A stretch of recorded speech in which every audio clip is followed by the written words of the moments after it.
ഇന്നലെ ചിന്തിച്ച് നിർത്തിയ ഇടത്തു നിന്നും ഇന്ന് നമ്മളെ ചിന്തിച്ച് തുടങ്ങുകയാണ്. പെന്തിക്കോസിൽ പോയാൽ രക്ഷപ്പെടാം. ജീവനുള്ള ദൈവത്തെ മരിച്ചവനെ പോലെ ആക്കി വച്ചിരിക്കുന്ന ക്രിസ്ത്യാനിയെ നിനക്ക് അയ്യോ കഷ്ടം. ആരോഗ്യത്തോടിരിക്കുമ്പം ദൈവത്തിൻ്റെ സന്നിധി സറണ്ടർ ആവ്.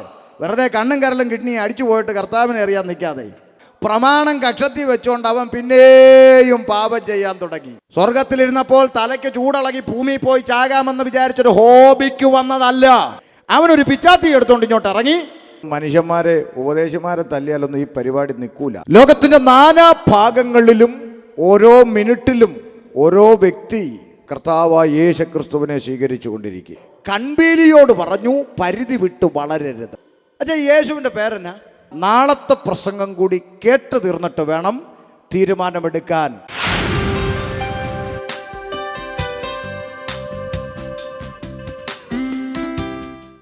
Price Lord. നമ്മുടെ കരങ്ങളെ ഉയർത്തി കർത്താവിന് മഹത്വം കൊടുക്കാം. ഹല്ലേലൂയ. കർത്താവിൻ്റെ പരിശുദ്ധ നാമത്തിന് മഹത്വം ഉണ്ടാകട്ടെ. കർത്താവിൽ ബഹുമാന്യരായ ദൈവദാസന്മാർ, യോഗത്തിൻ്റെ അധ്യക്ഷ പദവിയിലായിരിക്കുന്ന ദൈവദാസൻ, പ്രാർത്ഥിച്ച് സഹായിച്ച ദൈവദാസന്മാർ, ദൈവദാസന്മാരായിരിക്കുന്ന കർത്താവിൻ്റെ അഭിഷിക്തന്മാർ, നല്ല ഗാനങ്ങൾ പാടുന്ന കൊയർ ടീം, മനോഹരമായ നിലയിൽ സൗണ്ട് സിസ്റ്റം കൈകാര്യം ചെയ്തുകൊണ്ടിരിക്കുന്ന നമ്മുടെ സഹോദരങ്ങൾ, വചന കേൾവിക്കായി കടന്നു വന്ന ദൈവമക്കൾ, ശബ്ദ പരിധിയിൽ ഇന്നലെയും ഇന്നുമായി എന്നെ കേട്ടുകൊണ്ടിരിക്കുന്ന ഈ ദേശവാസികളായ മാന്യ സഹോദരങ്ങൾ, എല്ലാ പ്രിയപ്പെട്ടവർക്കും യേശുക്രിസ്തുവിൻ്റെ നിസ്തുല്യ നാമത്തിൽ സ്നേഹ വന്ദനത്തെ അറിയിക്കുന്നു. നമുക്ക് വളരെ വേഗത്തിൽ ദൈവവചനത്തിലേക്ക് പ്രവേശിക്കേണ്ടതുണ്ട്. ഇന്നലെ രാത്രിയിൽ വളരെ വ്യക്തമായി ശാന്തമായി മനസ്സിലാകുന്ന ഭാഷയിൽ സുവിശേഷത്തിൻ്റെ സന്ദേശം അല്പമായി വിളംബരം ചെയ്യുവാൻ കർത്താവ് സഹായിച്ചു. തുടർന്നുള്ള ചിന്തകളാണ് ഇന്നും നാളെയുമായി ചിന്തിക്കുന്നത്. ഇന്നലെ ചിന്തിച്ച് നിർത്തിയ ഇടത്തു നിന്നും ഇന്ന് നമ്മളെ ചിന്തിച്ച് തുടങ്ങുകയാണ്. ഞാൻ കഴിഞ്ഞ ദിവസം ഇവിടെ ഓർപ്പിച്ച പോലെ ശബ്ദപരിധിയിൽ കേൾക്കുന്നവർ ഈ 3 ദിവസത്തെ വചന കേൾവി കഴിഞ്ഞ് നിങ്ങൾക്ക് തീരുമാനിക്കാം, ശരിയാണോ തെറ്റാണോ, അത് സ്വീകരിക്കണോ വേണ്ടയോ എന്നൊക്കെ തീരുമാനിക്കാനുള്ള സ്വാതന്ത്ര്യം മനുഷ്യർക്കുണ്ട്. അതുകൊണ്ട് തന്നെ വചന കേൾവിക്കായി എല്ലാ പ്രിയപ്പെട്ടവരുടെയും ശ്രദ്ധയെ ഈ ശബ്ദ സീമയിലേക്ക് സ്വാഗതം ചെയ്യുന്നു. ഇന്ന് രാത്രിയിലെ വചനചിന്തയ്ക്ക് ആധാരമായി ഒരു വേദഭാഗം നമ്മൾ വായിച്ച് കേൾക്കാൻ പോവുകയാണ്. അപ്പോസ്തല പ്രവൃത്തി 2-ാം അധ്യായം 47-ാമത്തെ വാക്യം. അതിൻ്റെ ഒടുവിലത്തെ ഭാഗം നമ്മൾ പലപ്പോഴും വായിച്ച് വളരെ പരിചിതമായ ഒരു ഭാഗമാണ്. ഇന്ന് വായിച്ച വേദഭാഗത്ത് എത്തുമ്പോൾ നമ്മൾ പ്രസംഗം നാളത്തേക്ക് നിർത്തും. അങ്ങനെയാണ് ചിന്തിക്കുന്നത്. വായിക്കാം. കർത്താവ് രക്ഷിക്കപ്പെടുന്നവരെ ദിനം പ്രതി സഭയോട് ചേർത്തുകൊണ്ടിരുന്നു. കർത്താവ് രക്ഷിക്കപ്പെടുന്നവരെ ദിനം പ്രതി സഭയോട് ചേർത്തുകൊണ്ടിരുന്നു. വളരെ പരിചിതമായൊരു വേദഭാഗമാണ് നമ്മൾ വായിച്ച് കേട്ടത്. ഈ ചെറിയ വാക്യത്തിൻ്റെ അകത്ത് 4 പ്രസംഗങ്ങൾ അടങ്ങിയിട്ടുണ്ട്. ഈ കൊച്ചു വാക്യത്തിൻ്റെ അകത്ത് 4 പ്രസംഗങ്ങളുണ്ട്. എന്നാൽ അതിൽ ഒന്ന് മാത്രമാണ് ഇന്ന് രാത്രിയിൽ ധ്യാനിക്കുവാൻ ആഗ്രഹിക്കുന്നത്. ബാക്കി 3 പോയിന്റുകൾ പറഞ്ഞു വിടുകയാണ് ചെയ്യുന്നത്. 4 ചിന്തകൾ ഇതിൻ്റെ അകത്തുണ്ട് എന്ന് ഞാൻ പറഞ്ഞു. ശാന്തമായി പറഞ്ഞാൽ ഒന്നാമത്തെ ചിന്ത, ഇങ്ങനെ ആ വാക്യം വായിച്ചത്, കർത്താവ് രക്ഷിക്കപ്പെടുന്നവരെ ദിനം പ്രതി സഭയോട് ചേർത്തുകൊണ്ടിരുന്നു. അപ്പം അതിലൊന്നാമത്തെ ചിന്ത എന്ന് പറയുന്നത്, സഭയിൽ ദിവസേന ആത്മാക്കൾ വന്നുകൊണ്ടിരിക്കുന്നു എന്നുള്ളതാണ്. നിങ്ങൾക്കറിയാമോ, ലോകത്തിൻ്റെ നാനാ ഭാഗങ്ങളിൽ ഓരോ മിനിറ്റുകളിലും ഓരോ സെക്കൻഡുകളിലും ഒരു വ്യക്തിയെങ്കിലും യേശുക്രിസ്തുവിനെ കർത്താവും രക്ഷിതാവുമായി സ്വീകരിച്ചു കൊണ്ടിരിക്കുകയാണ്. സഭ എന്ന് പറയുമ്പോൾ ഒരു പ്രത്യേകമായിട്ടുള്ളൊരു കെട്ടിടത്തെക്കുറിച്ചല്ല അവിടെ പറയുന്നത്. പിന്നെ എന്താ ഉദ്ദേശിക്കുന്നത് എന്നുള്ളത് ഞാൻ പിന്നാലെ പറയാം. എന്നാൽ ലോകത്തിൻ്റെ നാനാ ഭാഗങ്ങളിലും ഓരോ മിനിറ്റിലും ഓരോ വ്യക്തി കർത്താവായ യേശുക്രിസ്തുവിനെ സ്വീകരിച്ചു കൊണ്ടിരിക്കുകയാണ്. അതൊരു പ്രസംഗ വിഷയമാണ്, അങ്ങോട്ട് പോകുന്നില്ല. രണ്ടാമത്തെ ചിന്ത ഇങ്ങനെയാണ്: ആരാണ് സഭയിൽ ആത്മാക്കളെ കൊണ്ടുവരുന്നത്? ആരാണ് കൊണ്ടുവരുന്നത്? നിങ്ങൾ വായിച്ചു കേട്ടല്ലോ. ആരാ കൊണ്ടുവരുന്നത്? ഉത്തരം പറഞ്ഞേ. ആരാ?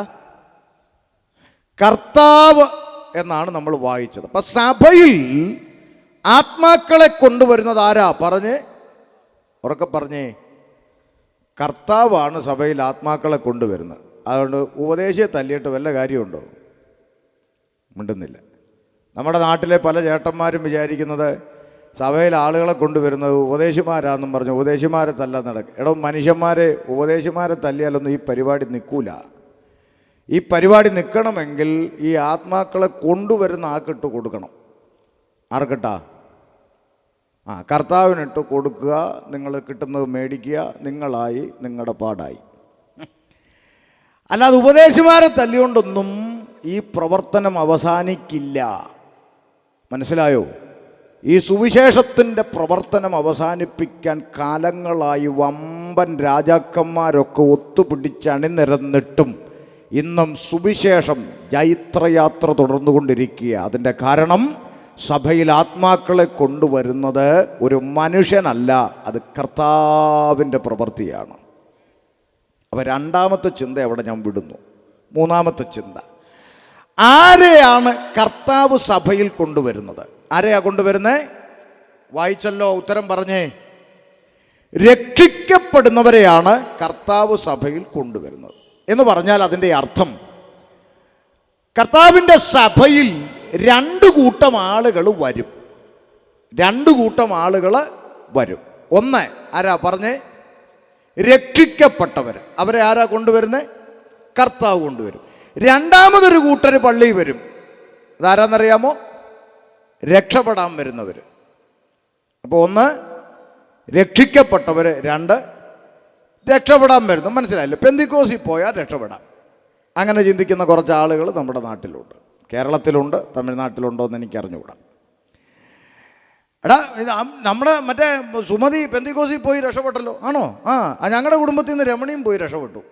അപ്പോൾ ഒത്തിരി ആളുകൾ ഇങ്ങനെ പറയുന്നത്, പെന്തിക്കോസിൽ പോയാൽ രക്ഷപ്പെടാം. അങ്ങനെ കുറച്ച് ആളുകൾ പ്രാർത്ഥനയ്ക്കിറങ്ങി. 6 മാസം ഒരു സഭയിൽ പോയി, കാര്യമായിട്ടുള്ള രക്ഷപ്പെടലൊന്നും നടന്നില്ല. അന്നേരം പറഞ്ഞു, ഈ സഭ കൊള്ളത്തില്ല. അങ്ങനെ അടുത്തടുത്ത് പോയി. അവിടെ ചെന്ന് 6 മാസം കൂടിയിട്ട് പറഞ്ഞു, അവിടെയും അനുഗ്രഹം കിട്ടുന്നില്ല. അപ്പോഴാണ് അനുഗ്രഹം ഹോൾസെയിലായിട്ട് വാരി വിതറുന്ന തങ്കവും താരവും ഒക്കെ തിരുവനന്തപുരത്ത് വരുന്നെന്നറിഞ്ഞ് അങ്ങനെ 6 മാസം അവിടെ പോയി അനുഗ്രഹത്തിൻ്റെ കവിഞ്ഞൊഴുക്ക്, സൈക്കിളിൽ വാടാ കാറേ പോടാ എന്ന് പറഞ്ഞൊക്കെ വിളിച്ചു. പക്ഷേ മുതലാളിമാരൊക്കെ കാറയിൽ തന്നെയാണ്, അണികളൊക്കെ ഇപ്പോഴും സൈക്കിളിൽ തന്നെയാണ്. അങ്ങനെ വന്നപ്പോൾ അവിടെയും രക്ഷയില്ല. അങ്ങനെ കറങ്ങിത്തിരിഞ്ഞ് വന്നിട്ട് ഒടുവിൽ പഴയ പള്ളിയിൽ തിരിച്ചു പോയിട്ട് പറഞ്ഞു, പെന്തക്കോസുകാർ കൊള്ളൂല.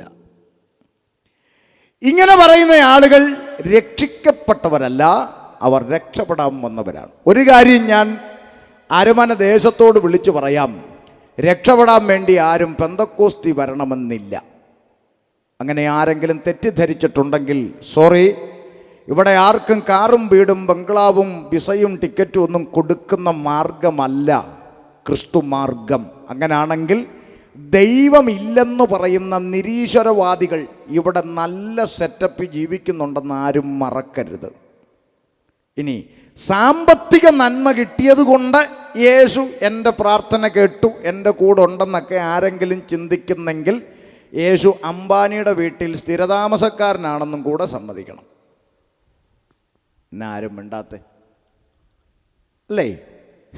നമ്മളൊക്കെ ഇവിടെ ഓരോ ഉണക്ക കാറും കൊണ്ടിരുന്ന് അല്ലെ ഒരു ചെറിയ വീടും വെച്ചിട്ട് നമ്മൾ പറയാം, ഓ യേശു എന്നെ മോൻ, ഒന്നുമില്ല, അങ്ങനൊന്നും വിറപ്പിക്കണ്ട.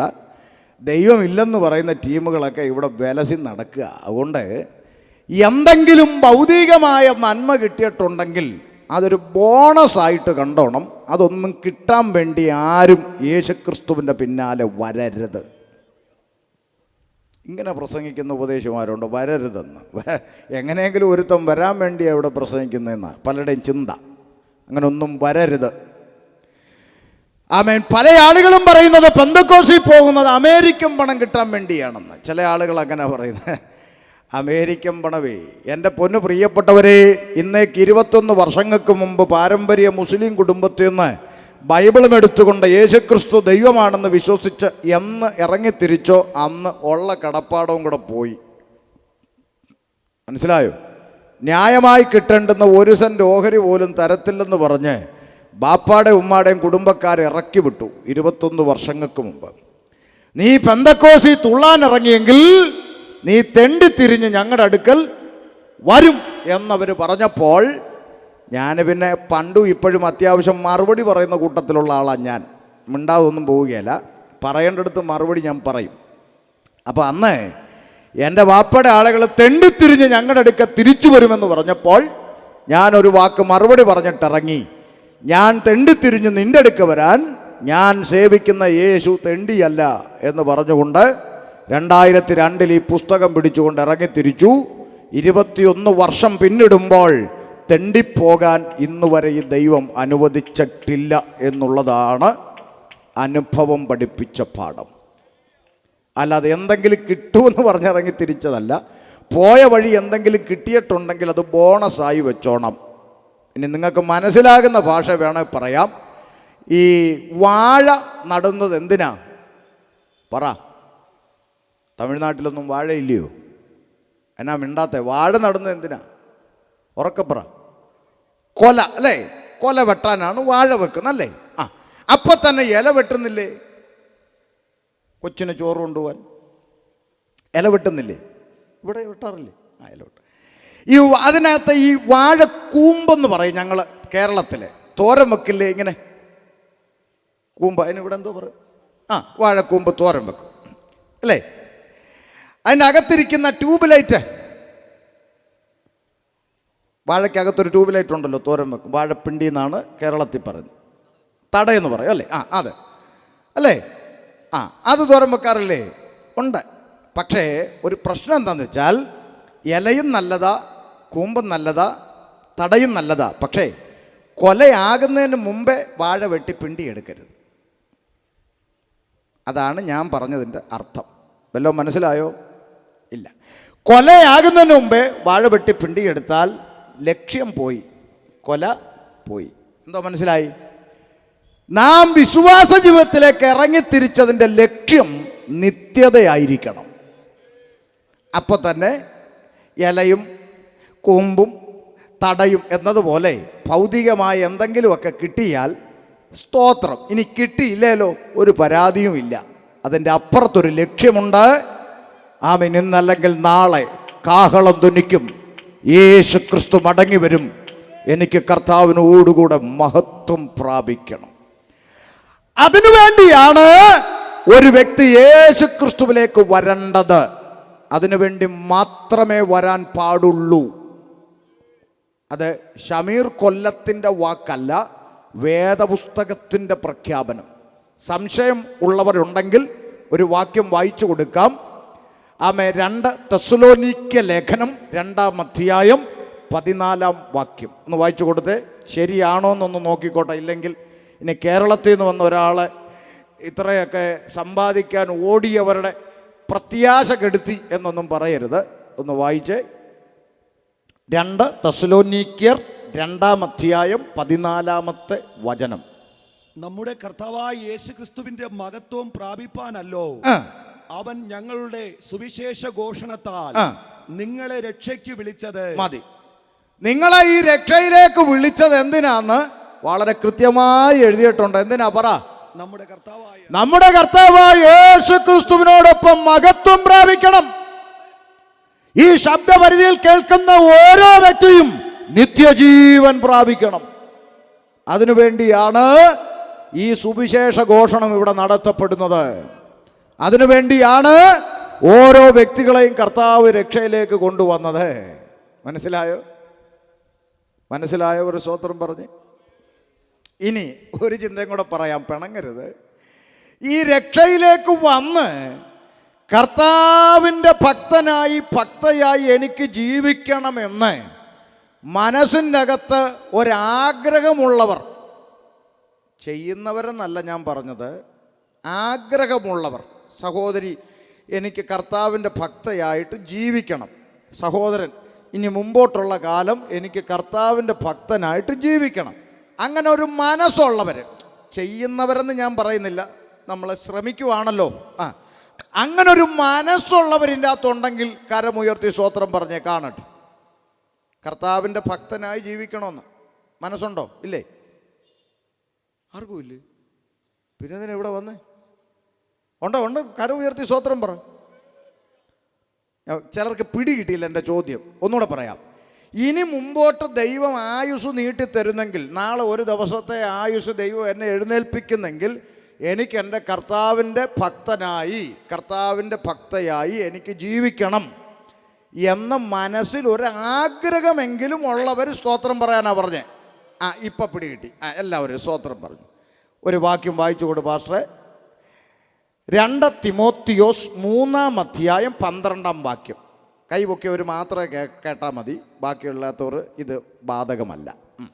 എന്നാൽ ക്രിസ്തു യേശുവിൽ ഭക്തിയോടെ ജീവിപ്പാൻ മനസ്സുള്ളവർക്ക് എല്ലാം ഉപദ്രവം ഉണ്ടാകാൻ സാധ്യത ഉണ്ടെന്നാണോ? ഉണ്ടാകും. അപ്പൊ ആ കൈ പൊക്കിയവരെല്ലാം ഒന്നോടൊന്ന് പൊക്കിയേ, മനസ്സുള്ളവര്. നിങ്ങൾക്കെല്ലാം എന്തുണ്ടാകുമെന്ന് എഴുതിയേക്കുന്നത്? ഈ ഉപദ്രവം മാറാനാണ് നമ്മൾ 3 ദിവസം ഉപവാസ പ്രാർത്ഥന. അങ്ങനുണ്ട്. അയ്യോ, ഈ ഉപദ്രവം മാറണം, ബന്ധനം അഴിക്കണം, പാസ്റ്ററെ കൊണ്ടുവരണം, കെട്ടഴിക്കണം, ഫലിക്കണം, അല്ലേ? എന്തിനാ? ഉപദ്രവം മാറാൻ. എന്ന് പറഞ്ഞാൽ യേശുക്രിസ്തുവിലുള്ള ഭക്തി ഇല്ലാണ്ടാകാൻ വേണ്ടി ഉപവസിക്കണമെന്ന്. മനസ്സിലായോ? തലേ കയറിയവല്ലോ. നീ എന്നുവരെ കർത്താവിൻ്റെ ഭക്തനായി ജീവിക്കണമെന്ന് ആഗ്രഹിക്കുന്നോ അന്ന് വരെ ഉപദ്രവം നിൻ്റെ കൂടുണ്ട്. ഈ ഉപദ്രവം മാറണമെന്നും പറഞ്ഞ് നീ TV കാണുന്ന പ്രവാചകന്മാരെ വിളിച്ച് ബന്ധനം അഴിച്ചാൽ കർത്താവിൻ്റെയോടുള്ള ഭക്തി അവന്മാർ മുറിച്ചിട്ടിട്ട് പോകും. മനസ്സിലായി? ഇതൊന്നും, ഈ വചനമൊന്നും പലരുടെയും തലയ്ക്കകത്തില്ല. ഭൗതിക നന്മ കിട്ടണം, അനുഗ്രഹം കിട്ടണം, അത് പ്രാപിക്കണം, ഇത് പ്രാപിക്കണം, അവിടെ ഇങ്ങനെ നടക്കുക. ഇന്ന് രാത്രി ഒരു മടങ്ങിവരവൻ്റെ രാത്രി കൂടെ ആകട്ടെ. കർത്താവിൻ്റെ വരവേറ്റവും അടുത്തിരിക്കുകയാണ്. ഈ രക്ഷയിലേക്ക് വിളിക്കപ്പെട്ടത് നാളെ അരുമനയിൽ ഒരു അംബാനിയാക്കി മാറ്റാനല്ല, പകരം നിത്യജീവൻ പ്രാപിക്കേണ്ടതിനാണ് നിന്നെ ഈ രക്ഷയിലേക്ക് വിളിച്ചത്. ആമേൻ. ഇതൊന്നും സുവിശേഷ യോഗത്തിൽ ഇപ്പോൾ പറയുകയല്ല പാസ്റ്ററെ. ആരും പറഞ്ഞാൽ സംഘാടകർക്ക് ഇഷ്ടപ്പെട്ടില്ലോ എന്ന് വിചാരിച്ചോ, അല്ലെങ്കിൽ കിട്ടുന്ന തുട്ടു കുറയുമെന്ന് വിചാരിച്ചൊക്കെ ആയിരിക്കും. പക്ഷെ നമുക്ക് ആരെ സന്തോഷിപ്പിച്ചാൽ മതി? ദൈവത്തെ സന്തോഷിപ്പിച്ചാൽ മതി. കർത്താവ് സ്വർഗത്തിൽ സകല മഹത്വത്തോടും കൂടെ ഇറങ്ങി ഇരുന്ന ദൈവം ഇറങ്ങി ഭൂമിയിൽ വന്ന് ഈ പങ്കപ്പാടുകൾ മുഴുവൻ സഹിച്ചത് നാളെ നിന്നെ ഇവിടുത്തെ അംബാനിയാക്കി മാറ്റാനല്ല, നിന്നെ നിത്യതയിലെത്തിക്കാൻ വേണ്ടിയാണ്. ആമേൻ. അതുകൊണ്ടാണ് ഞാൻ പറഞ്ഞ, പോന്ന വഴിക്ക് വല്ലതും കിട്ടിയാൽ ബോണസായിട്ട് മേടിച്ചു വെച്ചൊരു സ്തോത്രം പറഞ്ഞു വിട്ടേക്കണം. അതിൻ്റെ അപ്പുറത്തൊന്നും അതിനില്ല. ഇട്ടിരിക്കുന്നത് പോലും നമുക്ക് സ്വന്തമല്ല. നാളെ ഇതിലൊരു ഉടുപ്പ് പോലും വേണ്ട, ഒരു മൊട്ടുസൂചി പോലും ഇവിടെ നിന്ന് ഒരുത്തനും കൊണ്ടുപോയ ചരിത്രമില്ല, കൊണ്ടുപോകത്തുമില്ലെന്നുള്ള ബോധ്യം മനുഷ്യൻ്റെ മനസ്സിൻ്റെ അകത്തുണ്ടായിരിക്കണം. അതുകൊണ്ട് കർത്താവ് സഭയിലേക്ക് കൊണ്ടുവരുന്നത് രക്ഷിക്കപ്പെട്ടവരെ. അപ്പം 3 ചിന്ത ഞാൻ തൽക്കാലം അവിടെ വിടുന്നു. 4ാമത്തെ ചിന്തയാണ് ധ്യാനിക്കാൻ പോകുന്നത്. എന്താ 4ാമത്തെ ചിന്ത? കർത്താവ് രക്ഷിക്കപ്പെടുന്നവരെ ദിവസം പ്രതി സഭയോട് ചേർത്ത് കൊണ്ടിരുന്നു. അപ്പം ഇന്ന് രാത്രി എൻ്റെ ചിന്ത, ഏതാണ് ഈ സഭ? അതാണ് ചിന്ത. ദൈവത്തിന് ഭൂമിയിൽ പള്ളിയുണ്ടോ? അതാണ് ഇന്ന് രാത്രിയിലെ ചിന്താ വിഷയം. ദൈവത്തിന് ഭൂമിയിൽ പള്ളിയുണ്ടോ, സഭയുണ്ടോ?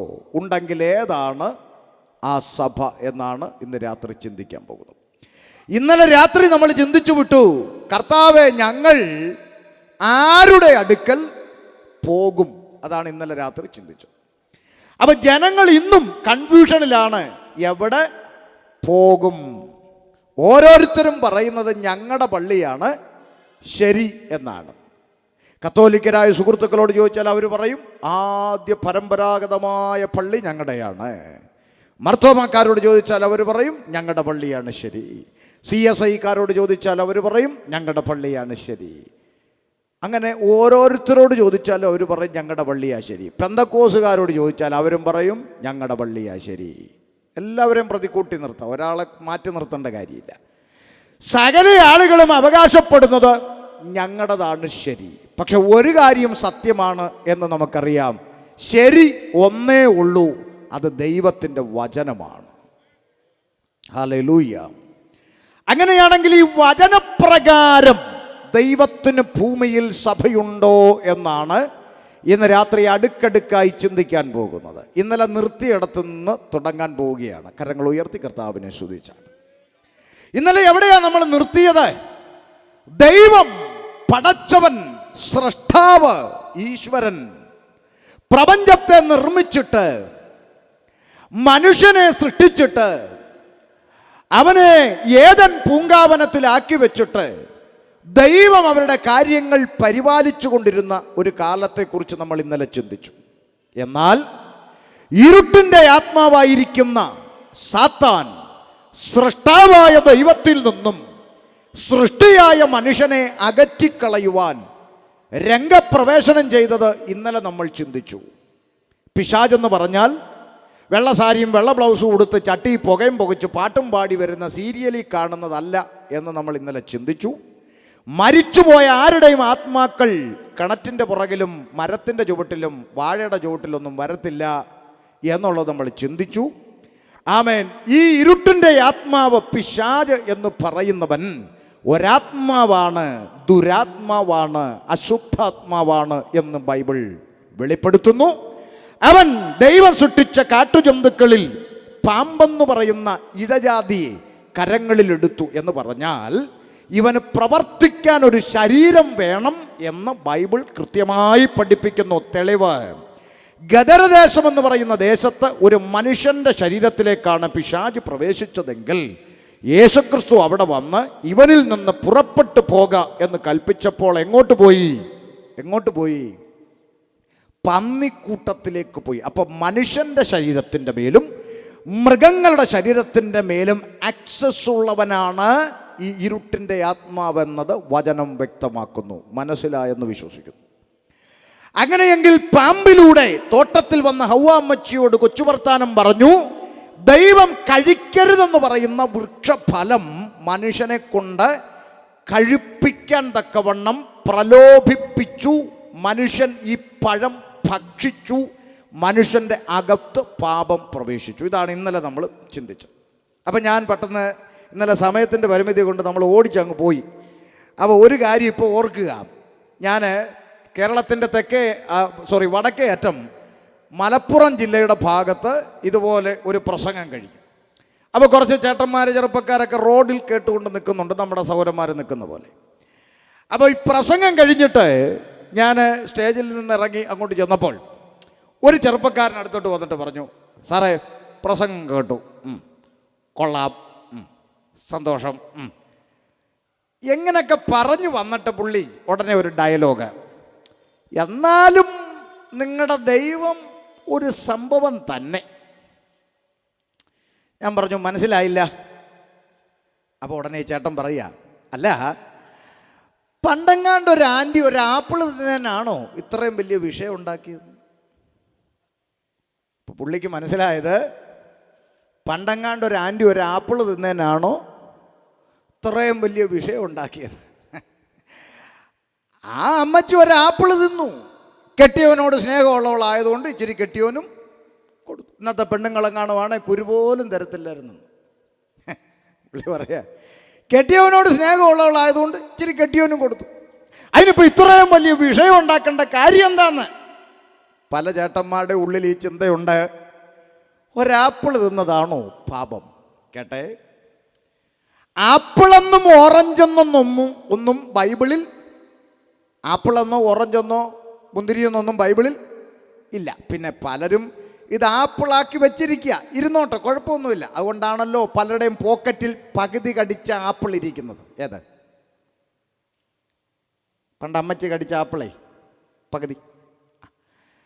അപ്പൊ ആപ്പിളെന്നോ ഓറഞ്ചെന്നൊന്നും പറയുന്നത് വിഷയമില്ല. ചോദ്യം ഇതാണ്, ഒരു പഴം തിന്നതാണോടോ പാപം? ചോദ്യം ഗൗരവമുള്ള ചോദ്യമാണ്. ഒരു പഴം തിന്നതാണോടോ പാപം? ഒരു കഥ പറയാം. രണ്ട് കുടുംബക്കാർ തമ്മിൽ അതിരുതർക്കമുണ്ടായി. കേട്ടെ, വസ്തുതർക്കം. അറിയാമല്ലോ, തമിഴ്നാട്ടിൽ ഉണ്ടോ? ഉണ്ട്. കേരളത്തിൽ സ്ഥിരം പരിപാടിയാണ് അതിരുതർക്കം. രണ്ടു വീട്ടുകാരും തമ്മിൽ അടിയായി. നാട്ടുകാർ പോലീസിനെ വിളിച്ചു. പോലീസ് വന്നിട്ട് രണ്ട് വീട്ടുകാരെ സമാധാനപ്പെടുത്താൻ നോക്കി. സഹോദര, ഒരു നിസാരപ്പെട്ട അതിരുതർക്കമല്ലേ, ആരും മേപ്പോട്ടൊന്നും കൊണ്ടുപോകത്തില്ലല്ലോ, ക്ഷമിക്കൂ. ഉടനെ അയാൾ പറഞ്ഞു, ക്ഷമിക്കാനൊന്നും എന്നെ കിട്ടത്തില്ല, എൻ്റെ വസ്തു എൻ്റെയാണ്, സമ്മതിക്കില്ല. പോലീസുകാർ ഇപ്പുറത്തെ വീട്ടുകാരോട് വന്നിട്ട് പറഞ്ഞു, സഹോദരി, നിങ്ങളങ്ങ് ക്ഷമിക്ക്, ഒന്നുമില്ലേലും നിങ്ങൾ പ്രാർത്ഥിക്കുന്നവരല്ലേ, നിങ്ങൾ പള്ളിയിൽ പോയിരുന്ന് പാടാറുണ്ടല്ലോ, മണ്ണെ പ്രതി മാണിക്യം വെടിയുകില്ല ഞാൻ. അത് വേറെ മണ്ണ്, ഇത് വേറെ മാണിക്യം, അങ്ങോട്ട് പോടോന്ന് പറഞ്ഞ് അവരും സമ്മതിക്കുകയില്ല. അവസാനം പോലീസുകാർ പറഞ്ഞു, ഒരു കാര്യം ചെയ്, ഇതിങ്ങനെ പോയാൽ ഒക്കത്തില്ല, കോടതി കേസെടുക്കട്ടെന്ന് പറഞ്ഞു. കേസെടുക്കട്ടെ, കോടതി വിധി വരുന്നവരെ ഇവിടെ തമ്മിലടിക്കരുത്, ഇല്ലെന്ന് പറഞ്ഞു. എന്നാൽ റവന്യൂ വകുപ്പിനെ ഇങ്ങോട്ട് വിളിക്കാൻ പറഞ്ഞു. റവന്യൂക്കാർ വന്നു. അടുത്ത മത്തായിയുടെ കടയിൽ നിന്ന് 2 രൂപയുടെ വള്ളിക്കയർ, ഞങ്ങളുടെ നാട്ടിൽ ഇഴക്കയറെന്ന് പറയും, വള്ളിക്കയർ, നിങ്ങൾ ചല്ലിയൊന്നോ പൊച്ചം അല്ലേ, എന്തരല്ലോ. അപ്പൊ ഇങ്ങനെ 2 രൂപയുടെ വള്ളിക്കയർ മേടിച്ച് അങ്ങോട്ടും ഇങ്ങോട്ടും വലിച്ചു കെട്ടിയേച്ച് പറഞ്ഞു, ഇനി കോടതി വിധി വരുന്നവരെ ഇവിടെ തമ്മിലടിച്ചേക്കരുത്, കേട്ടോ. കേട്ടു കേട്ടോ കേട്ടു. രണ്ടു വീട്ടുകാരും കേട്ടു. പോലീസും പോയി, റവന്യൂവും പോയി. 5 മിനിറ്റ് കഴിഞ്ഞപ്പോൾ ഇതിൽ ഒരു വീട്ടിലൊരു ചെറുക്കനുണ്ട്, തലതെറിച്ച ചെറുക്കൻ, ആര് പറഞ്ഞാലും കേൾക്കാത്തവൻ. അവനൊരു പിച്ചാത്തി എടുത്തുകൊണ്ട് ഇങ്ങോട്ട് ഇറങ്ങി പറമ്പിലോട്ട് വന്നു. അവന്മാരുടെ ഒരു കയറും കെട്ടി വെച്ചിട്ട് പോയേക്കുന്നു. കയറെല്ലാം മുറിച്ചങ്ങ് കളഞ്ഞു. ഇതറിഞ്ഞ പോലീസ് വണ്ടി തിരിച്ചു വന്നു. ആരടാ കയറ് മുറിച്ചത്? അതുകൊണ്ടല്ല, അവനാ സാറേ എന്ന് പറഞ്ഞു. ഇങ്ങോട്ട് വാടാന്നും പറഞ്ഞു പിടിച്ചു. ചെവിക്കല്ലിനിട്ട് ഒറ്റ അടി കൊടുത്തിട്ട് പറഞ്ഞു, കയറടാ ജീപ്പിലെന്നും പറഞ്ഞു. എടുത്തങ്ങോട്ടിട്ടു. കേൾക്കണേ, ഇത് കണ്ടുകൊണ്ടൊരു അമ്മച്ചി, മുറുക്കിക്കൊണ്ട് അവിടെ ഇരിപ്പുണ്ടൊരു അമ്മച്ചി. അമ്മച്ചി ഇത് കണ്ടിട്ട് പറയുക, അയ്യോ എന്തരടിയാ കൊച്ചിനെ ഇട്ട് അടിക്കുന്നേ, 2 രൂപയുടെ കയറ് മുറിച്ചതിന് ഇങ്ങനെ ഇട്ട് അടിക്കണമെന്ന്. മനസ്സിലായില്ലേ? 2 രൂപയുടെ കയറ് മുറിച്ചതിന് തല്ലുന്ന എന്തിന്? അതുകൊണ്ട് മത്തായുടെ കടയിൽ തൂങ്ങിക്കിടക്കുന്ന ഇഷ്ടം പോലെ കയറ്. ഞാൻ വേണേ 10 രൂപ തരാം, 5 വള്ളി കയറ് മേടിച്ച് കെട്ടിക്കോ, ആ കൊച്ചിനെ അങ്ങ് വിട്ടേ. എൻ്റെ ചോദ്യം നിങ്ങളോട്, ഒരു വണ്ടി കയറ് പകരം കൊടുക്കാം, കൊച്ചിനെ വിടുവോ?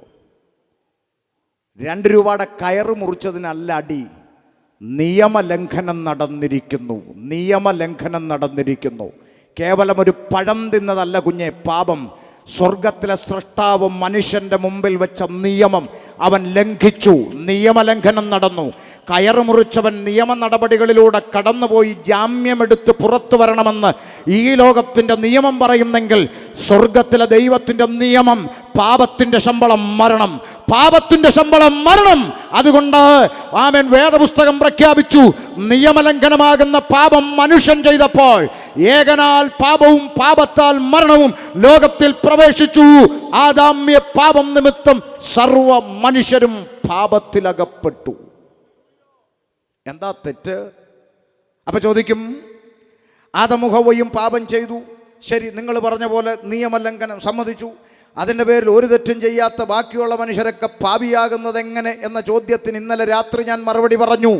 അപ്പോസ്തലപ്രവൃത്തി 17:26 രേഖപ്പെടുത്തിയിരിക്കുന്നു, ഭൂതലത്തിലെങ്ങും കുടിയിരിക്കേണ്ടതിന് ദൈവമാകുന്നവൻ സൃഷ്ടാവ് ഒരുത്തനിൽ നിന്ന് മനുഷ്യജാതിയൊക്കെയും ഉളവാക്കി. എന്ന് പറഞ്ഞാൽ എന്ത് മനസ്സിലായി?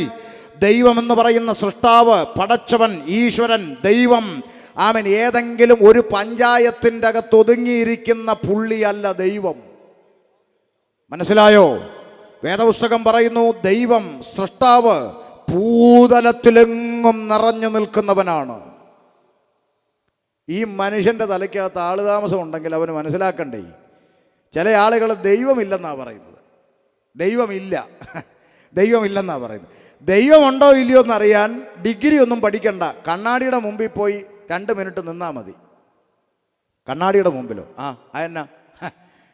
വേദപുസ്തകത്തിൽ ഒരു ഭക്തൻ ഇങ്ങനെ വിളിച്ചു പറഞ്ഞു, ഭയങ്കരവും അതിശയകരവുമായി നീ എന്നെ സൃഷ്ടിച്ചിരിക്കുന്നു ദൈവമേ, ഞാൻ നിനക്ക് സ്തോത്രം ചെയ്യുന്നു. മനുഷ്യന്റെ സൃഷ്ടിപ്പിൻ്റെ അകത്തുണ്ട് ദൈവത്തിൻ്റെ കരവിരുതെന്ന്. മനസ്സിലായില്ല? കണ്ണാടിയുടെ മുമ്പിൽ ചെന്ന് 2 മിനിറ്റ് ഇങ്ങനെ നിന്നാൽ കാണാം തലയിലിരിക്കുന്ന ഈ കറുത്ത സാധനം. പേരെന്താ? മുടി. മുടി. മീശയായി വരുന്നത് എന്താ? മുടി. കണ്ണിൻ്റെ പീലിയോ? മുടി. പുരികമോ? മുടി. ഇതിനെല്ലാം പറയുന്ന പേര് മുടിയെന്ന അല്ലേ? പക്ഷേ സ്വർഗത്തിലെ ദൈവം സൃഷ്ടിച്ചപ്പോൾ മനുഷ്യൻ്റെ തലമുടിയോടും താടിയോടും മീശയോടുമൊക്കെ വളർന്നങ്ങ് ഇറങ്ങിക്കോളാൻ അനുവാദം കൊടുത്തപ്പോൾ കൺപീലിയോട് പറഞ്ഞു, പരിധി വിട്ട് വളരരുത്. ഡോക്ടർ വെച്ച നിയമമാണോ? ആണോ? അതോ ജനിപ്പിച്ച അപ്പനും അമ്മയും വെച്ച നിയമമാണോ? അല്ല. താടിയും മീശയും വളരുന്ന പോലെ കൺപീലിയും അങ്ങ് വളർന്നു തുടങ്ങിയെങ്കിലോ സ്ഥിതി? ഇന്ന് കൺവെൻഷന് വരുന്നവർ ഒരു കൈ എന്ത് ചെയ്യും? കണ്ണിൻ്റെ പോളെ ചുരുട്ടിപ്പിടിച്ച് മേപ്പോട്ട് വെച്ചിട്ട് ആരാടി എവിടെ പ്രസംഗിക്കുന്നതെന്ന് ചോദിക്കേണ്ട ഗതികേട് അല്ലേ? ആമേൻ. അതാ പറഞ്ഞ ദൈവത്തിൻ്റെ കരവിരുത് മനുഷ്യന്റെ ശരീരത്തിൻ്റെ അകത്ത് നോക്കിയാൽ കാണാം. വേണ്ട, നമ്മുടെ നാട്ടിൽ ഇന്ന് നിലവിൽ വന്നിരിക്കുന്ന ആധാർ എന്ന് പറയുന്ന ഒരു കാർഡുണ്ടല്ലേ? ലോകത്തിൻ്റെ നാനാഭാഗങ്ങളിൽ കോടിക്കണക്കിന് മനുഷ്യരുണ്ടായിട്ടും ഒരു മനുഷ്യൻ്റെ കൈരേഖ പോലെ മറ്റൊരു മനുഷ്യനില്ല അല്ലേ? എത്ര കോടിക്കണക്കിന് ആളുകളുണ്ടായിട്ടും വിരൽ നോക്കി എല്ലാത്തിൻ്റെ ഒന്നുപോലെ ഇരിക്കുന്നത്. പക്ഷേ എടുത്ത് മെഷീനിലോട്ട് വെച്ചാൽ ഒരെണ്ണത്തിൻ്റെ പോലെ ഉലകത്തിൽ ഒരുത്തൻ്റെയും ഇല്ല, ഒരുത്തന് മാത്രമേ ഉള്ളൂ. ദൈവത്തിൻ്റെ കരവിരുത് ഇല്ലേ? വേണ്ട. ഈ നെയ്യാറ്റിൻകര കരമന റോഡിൽ കൂടെ ഞാൻ യാത്ര ചെയ്ത് വന്നതേ. 6 വരിപ്പാത ഹൈവേ ബാലരാമപുരം വരെ നല്ല സെറ്റപ്പ് ആക്കിയിട്ടിരിക്കുക. കരമനെ നിങ്ങോട്ട് തുടങ്ങി വണ്ടി ഓടിക്കാൻ എന്ത് രസമെന്നറിയാമോ? ആ നിലയിൽ നല്ല പാത അങ്ങോട്ട് വികസിപ്പിച്ചിട്ട് നല്ല സിഗ്നൽ സംവിധാനങ്ങളൊക്കെ വെച്ച് സെറ്റപ്പ് ആക്കിയിട്ടു. എന്നിട്ടും 2 or 3 വണ്ടി അവിടങ്ങളിൽ റോഡ് സൈഡിൽ ഇടിച്ചു കിടക്കുന്നത് കണ്ടു. ഒന്ന് ചിന്തിക്കണം. തല ഉയർത്തി ആകാശമണ്ഡലങ്ങളിലേക്കൊന്ന് നോക്ക്. സൗരയൂഥങ്ങളിൽ സഞ്ചരിച്ചു കൊണ്ടിരിക്കുന്ന ഭ്രമണപഥങ്ങളിൽ ഒറ്റ ഗ്രഹത്തിന് ഡ്രൈവറുണ്ടോ? പറ. ഒറ്റ ഗ്രഹത്തിന് ഡ്രൈവറുണ്ടോ? ഇല്ല. ഡെയിലി 2 വെച്ച് ഇടിച്ചുകൊണ്ടിരിക്കുവാണോ? ആണോ? ഇതിനെയൊക്കെ നിയന്ത്രിക്കുന്നൊരു സർവശക്തനുണ്ട്. അവൻ്റെ പേരാണ് ദൈവം. മനസ്സിലായോ? അല്ലാതെ ഇവിടെ ചില മനുഷ്യന്മാർ ദൈവമില്ലെന്നൊക്കെ പറഞ്ഞ് മസിൽ പിടിച്ച് ദൈവത്തോടൊക്കെ വെല്ലുവിളിക്കുന്ന ചേട്ടന്മാരെ കണ്ടിട്ടുണ്ട്. എൻ്റെ പൊന്നു ചേട്ടാ, തണുപ്പ് കാലത്ത് തടിലോറി വരുമ്പോൾ തവള കയറി കുറുകെ നിന്നിട്ട് പറയും, എന്നെ കഴിഞ്ഞ് പോകുന്നതൊന്ന് കാണട്ടെ എന്ന്. തടിലോറിയോട് തവള. രാവിലെ ആകുമ്പോൾ പടമെന്നൊരു ശബ്ദം, പേസ്റ്റ് പോലെ ഒട്ടിക്കിടക്കും. തടിലോറി അതിൻ്റെ പാട്ടിന്. അത്രയേ ഉള്ളൂ ദൈവത്തോട് മസിൽ പിടിക്കുന്നവൻ. അതുകൊണ്ട് മസിലൊക്കെ മനുഷ്യനോട് പിടിച്ചോണം, ദൈവത്തോട് പിടിക്കരുത്. അതുകൊണ്ട് ശ്രദ്ധിച്ചേ. ആമേൻ. ഏകനാൽ പാപവും പാപത്താൽ മരണവും ലോകത്തിൽ പ്രവേശിച്ചു എന്ന് ബൈബിൾ പറയുമ്പോൾ ഭൂതലത്തിലെങ്ങും കുടിയിരിക്കുന്ന മഹാദൈവം ഒരുത്തനിൽ നിന്ന്, ആ വാക്യം വായിച്ചു കൊടുത്ത്, അപ്പോസ്തലപ്രവൃത്തി 17:26. അങ്ങനെ തന്നെ ആണോ എന്ന് ഇവരൊന്ന് കേട്ടോട്ടെ. ഭൂതലത്തിലെങ്ങും കുടിയിരിപ്പാൻ അവൻ ഒരുത്തനിൽ നിന്നും മനുഷ്യജാതിയൊക്കെയും ഉളവാക്കി. കണ്ടോ? ഒരൊറ്റ രക്തത്തിൽ നിന്ന്, ആദാമെന്ന് പറയുന്ന ഒരുത്തന്റെ രക്തത്തിൽ നിന്നാണ് ഇവിടത്തെ കാവി ഉടുത്തവനെയും തൊപ്പിയിട്ടവനെയും കൊന്തയിട്ടവനെയും സ്വർഗത്തിലെ ദൈവം സൃഷ്ടിച്ചത്. ദൈവമല്ല തരംതിരിച്ചത്, ദൈവം മനുഷ്യജാതിയെ സൃഷ്ടിച്ചു. എന്നാൽ മനുഷ്യൻ ഇതിനെയൊക്കെ തരംതിരിച്ചു, തമ്മിലടിക്കാൻ തുടങ്ങി. അതുകൊണ്ടാണ് പണ്ട് കേരളത്തിൽ ഒരു പാട്ടുകാരൻ ഇങ്ങനെ പാടി, മനുഷ്യൻ മതങ്ങളെ സൃഷ്ടിച്ചു, മതങ്ങൾ ദൈവങ്ങളെ സൃഷ്ടിച്ചു, മനുഷ്യനും മതങ്ങളും ദൈവങ്ങളും കൂടി മണ്ണിനടി ഉണ്ടാക്കുന്നെന്ന് അങ്ങേര് പാടിയപ്പോൾ ആരും അങ്ങേരെ ഇരുട്ടടി അടിച്ചില്ല, യേശുദാസിനെ. കാര്യം എന്താ? അങ്ങേര് പാടിയത് സത്യമാണെന്ന് അരിയാഹാരം കഴിക്കുന്നവർക്കെല്ലാം അറിയാം. ഈ മനുഷ്യന്മാരാണ് ഈ അടി മുഴുവൻ ഉണ്ടാക്കിയത്.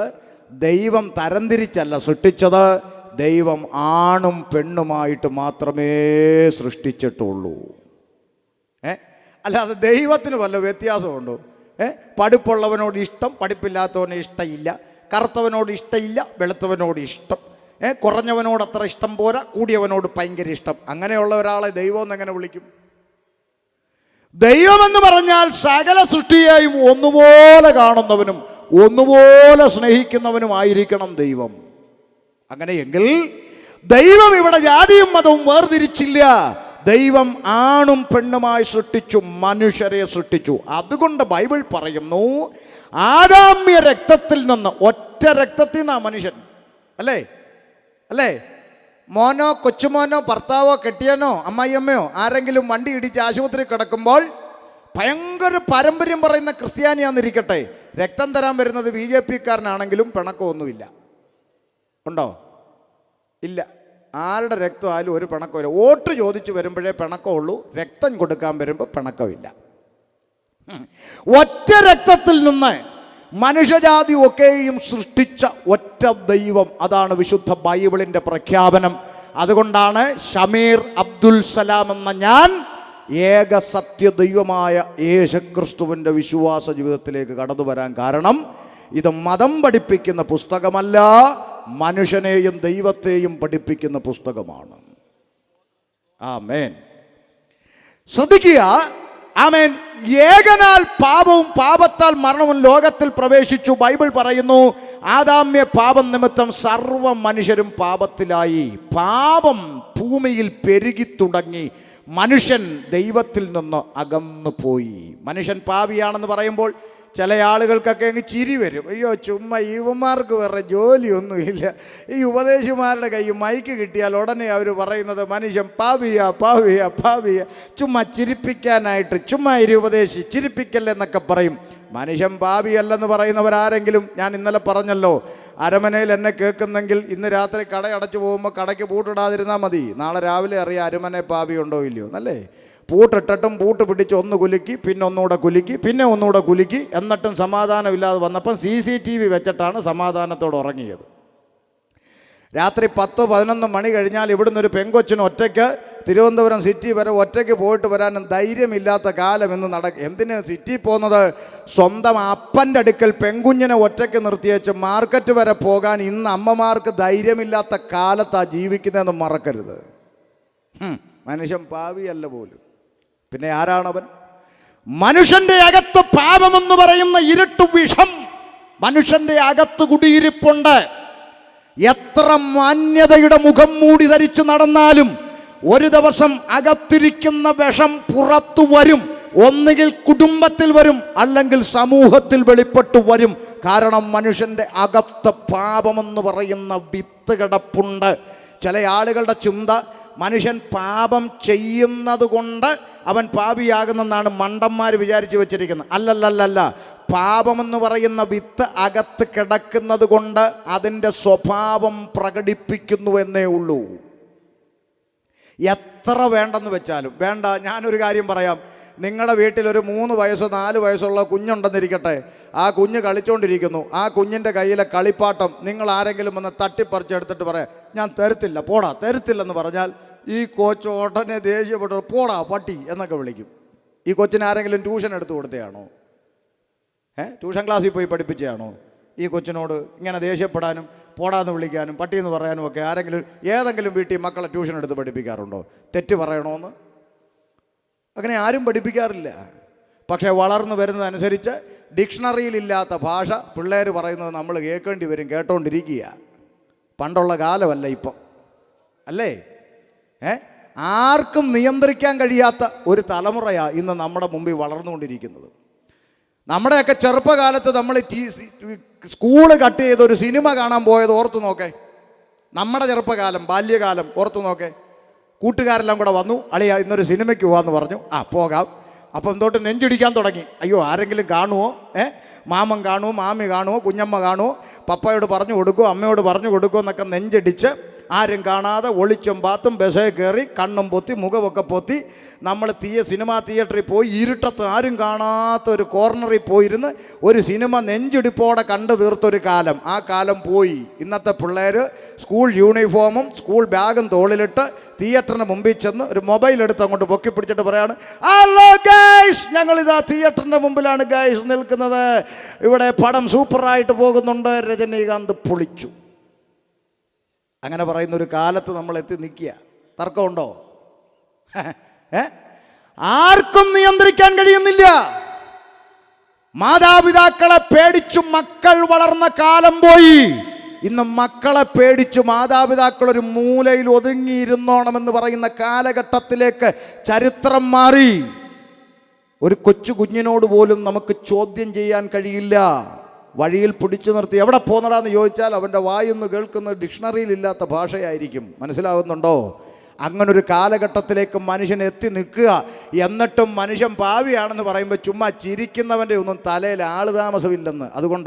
അതുകൊണ്ട് പറയാം, തലയ്ക്കകത്തല്പം സുബോധമെങ്കിലും ബാക്കിയുണ്ടെങ്കിൽ വേദപുസ്തകം വിളംബരം ചെയ്യുന്ന ഒരേ ഒരു സത്യം, ഏകനാൽ പാപവും പാപത്താൽ മരണവും ലോകത്തിൽ പ്രവേശിച്ചു, സർവ്വ മനുഷ്യനും പാപത്തിലായി. ഇനി അടുത്ത ചിന്ത, പാപം മനുഷ്യന്റെ അകത്ത് പ്രവേശിച്ചപ്പോൾ മനുഷ്യന് സംഭവിച്ച ഏറ്റവും വലിയ പരാജയം എന്താണെന്ന് ബൈബിൾ വെളിപ്പെടുത്തുന്നു. എന്താ? ഒറ്റ വാക്ക് അരുമനയോട് പറയാം. പാപമെന്ന് പറയുന്ന ഇരുട്ട് മനുഷ്യന്റെ അകത്ത് പ്രവേശിച്ചപ്പോൾ മനുഷ്യന് സംഭവിച്ച ഏറ്റവും വലിയ ദുരന്തം, അവൻ സൃഷ്ടാവിനെ മറന്നു, സൃഷ്ടിച്ചവനെ മറന്നു, സൃഷ്ടിയ ദൈവമെന്ന് വിളിച്ചു. മനസ്സിലായില്ല? സൃഷ്ടാവിനെ മറന്നു, സൃഷ്ടിച്ചവനെ മറന്നു, സൃഷ്ടിയ ദൈവമെന്ന് വിളിച്ചു. നിങ്ങൾക്ക് മനസ്സിലാകാൻ വേണ്ടി ഒരു ചോദ്യം അങ്ങോട്ട് ചോദിക്കാം. മനുഷ്യനെ സൃഷ്ടിച്ചതാര്? ഉറക്കെ പറയണം. കേട്ടില്ല. മനുഷ്യനെ സൃഷ്ടിച്ചതാര്? പോരാ, നിങ്ങൾ പോരാ. ഉറക്കെ പറഞ്ഞിട്ട് ഞാൻ ബാക്കി പ്രസംഗിക്കൂ. മനുഷ്യനെ സൃഷ്ടിച്ചതാര്? ദൈവം എന്നാണ് ഇവർ ഉത്തരം പറഞ്ഞത്, അല്ലേ? എന്നാൽ ഇന്ന് നമ്മൾ ജീവിക്കുന്ന നൂറ്റാണ്ട് 2023, അല്ലേ? അതുകൊണ്ട് ചോദ്യം ഒന്ന് മാറ്റി ചോദിക്കാൻ പോവാ. ഉത്തരം ഉറക്കെ ഇപ്പം പറഞ്ഞ പോലെ പറഞ്ഞോണം. മനുഷ്യനെ സൃഷ്ടിച്ചതാര്? ദൈവം. ഇന്ന് ദൈവത്തെ സൃഷ്ടിക്കുന്നതാര്? മനുഷ്യ. അതാണ് ദുരന്തം. പിടികിട്ടിയോ?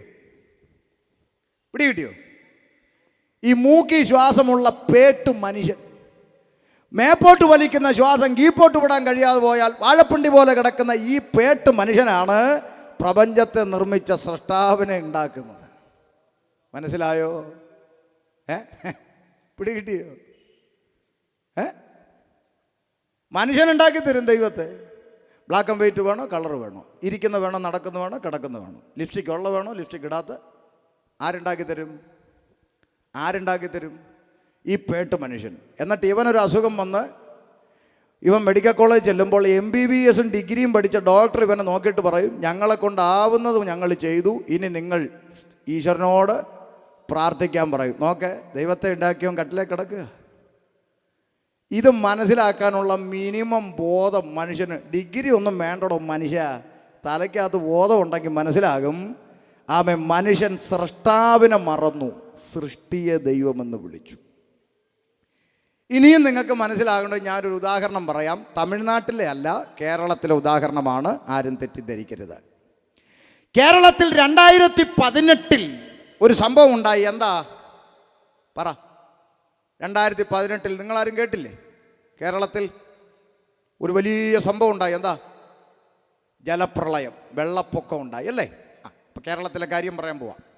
2018 ഞാൻ ചോദിക്കുമ്പോൾ സത്യസന്ധമായിട്ട് പറയാവൂ ഉത്തരം. 2018 വലിയ ജലപ്രളയം ഉണ്ടായി കേരളത്തിൽ. സകല മനുഷ്യൻ്റെയും വീട്ടിൻ്റെ അകത്ത് വെള്ളം ഇരച്ചു കയറി വലിയ വെള്ളപ്പൊക്കമൊക്കെ ഉണ്ടായി. പാരമ്പര്യം പറയുന്ന ക്രിസ്ത്യാനിയുടെ വീട്ടിലും ഒക്കെ എന്ത് കയറി? വെള്ളം കയറി. വെള്ളം കയറിയപ്പോൾ ഈ ക്രിസ്ത്യാനിയുടെ വീട്ടിലിരുന്ന യേശുവും ഗീവർഗീസ് പുണ്യാളനും ഉൾപ്പെടെ വെള്ളത്തിൽ എന്ത് ചെയ്തു?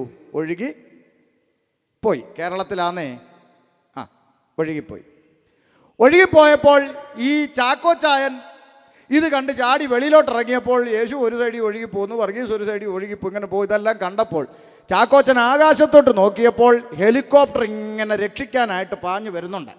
അപ്പോൾ ചാക്കോച്ചൻ വെളിയിലിറങ്ങി നിന്ന് കയ്യും പൊക്കിയിട്ടൊരു നിലവിളി, ഹെലികോപ്റ്റർ പ്ലീസ് എന്നെ ഒന്ന് രക്ഷിക്കൂ എന്നാണോ പറഞ്ഞത്, അതോ ആ യേശുവിനെ ഒന്ന് രക്ഷിക്കൂ എന്നാണോ? സത്യമേ പറയാവൂ, പറ. നിങ്ങളാണെങ്കിൽ എന്ത് പറയും? പറ, എന്നെ രക്ഷിക്കണേ എന്നല്ലേ? അപ്പോൾ ഹെലികോപ്റ്റർ താഴെ വന്നു, ചാക്കോച്ചനെ തൂക്കിയെടുത്തു, രക്ഷിച്ചു, ദുരിതാശ്വാസ ക്യാമ്പിൽ കൊണ്ടുപോയി ഇരുത്തി. ഒരാഴ്ച കഴിഞ്ഞപ്പോൾ വെള്ളമൊക്കെ ഇറങ്ങി, ചാക്കോച്ചൻ സമാധാനത്തോടെ തിരിച്ച് വീട്ടിൽ വന്നപ്പോൾ ഒഴുകിപ്പോയ യേശു അവിടെ ചെളി പിടിച്ച് കിടക്കുന്നു. പുള്ളി ഓടിപ്പോയി അതിനെ തുടച്ചെടുത്ത് ഷോക്കേഴ്സിൽ കൊണ്ട് വെച്ചിട്ട് പറയാണ്, എന്നെ രക്ഷിക്കണേ.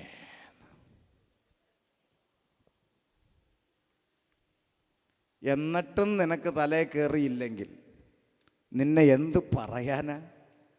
ഇതൊന്നും മനസ്സിലാക്കാനൊന്നും ഡിഗ്രി വേണ്ടടോ മനുഷ്യ, മനസ്സിലായോ?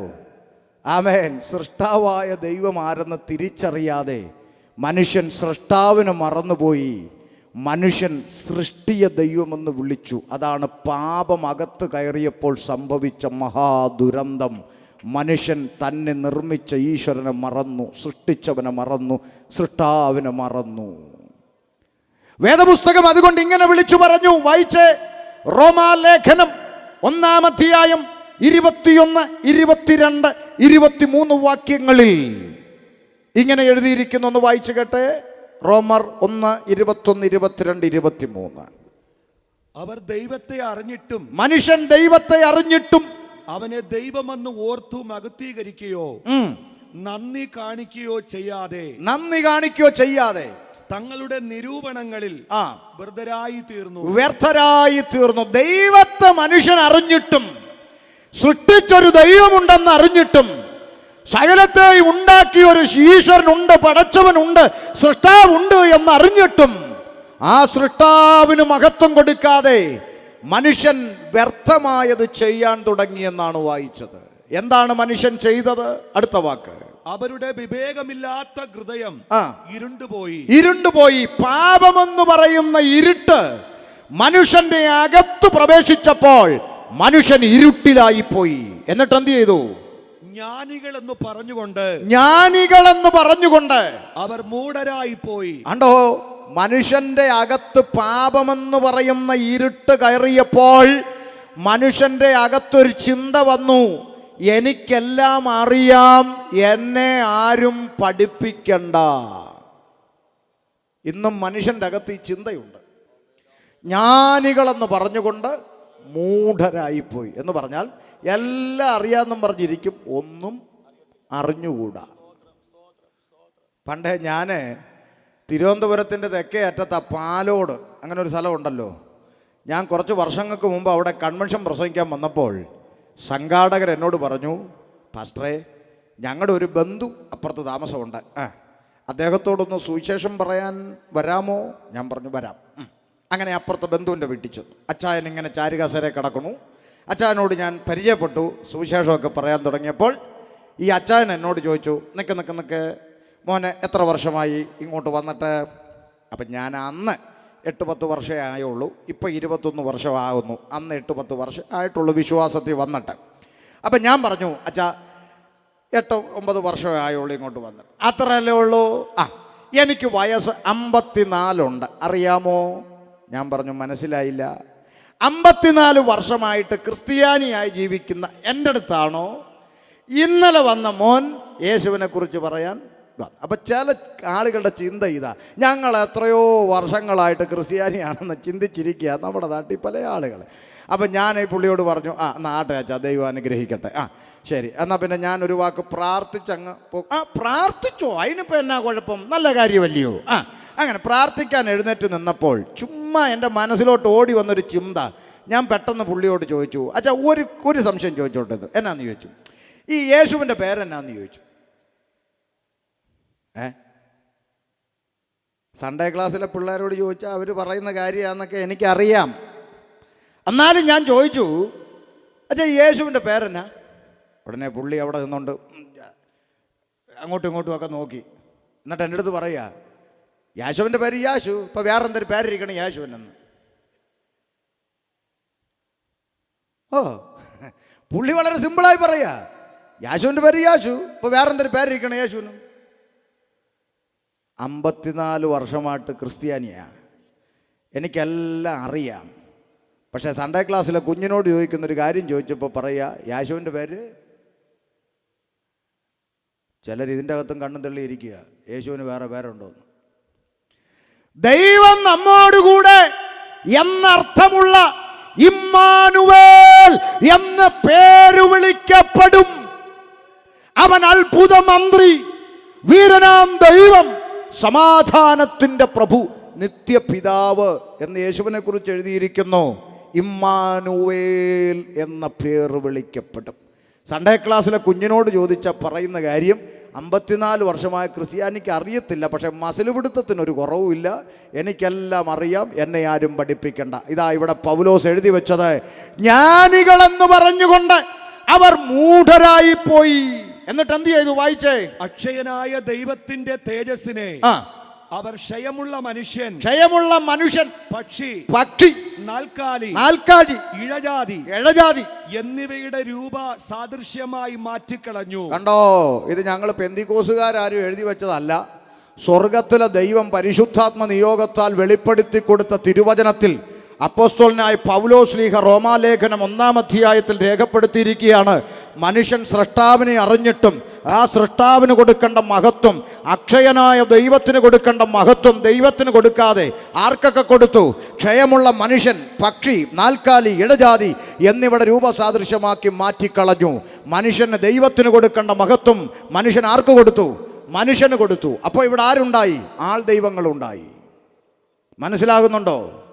ആമേൻ. പനി വരുന്ന, ചുമ വരുന്ന, ആമേൻ, നീര് വരുന്ന, മൂക്കൊലിപ്പ് വരുന്ന പീറ മനുഷ്യൻ ഇവിടെ ആൾ ദൈവങ്ങളായി മാറി. മനസ്സിലാകുന്നുണ്ടോ? ആമേൻ. സൃഷ്ടാവിനെ അറിയുക. അരിമനദേശമേ, സൃഷ്ടാവിനെ അറിയുക, സൃഷ്ടാവിനെ അറിയുക. മനുഷ്യൻ സൃഷ്ടാവിനെ മറന്നുപോയി, സൃഷ്ടിക്ക് മഹത്വം കൊടുത്തു.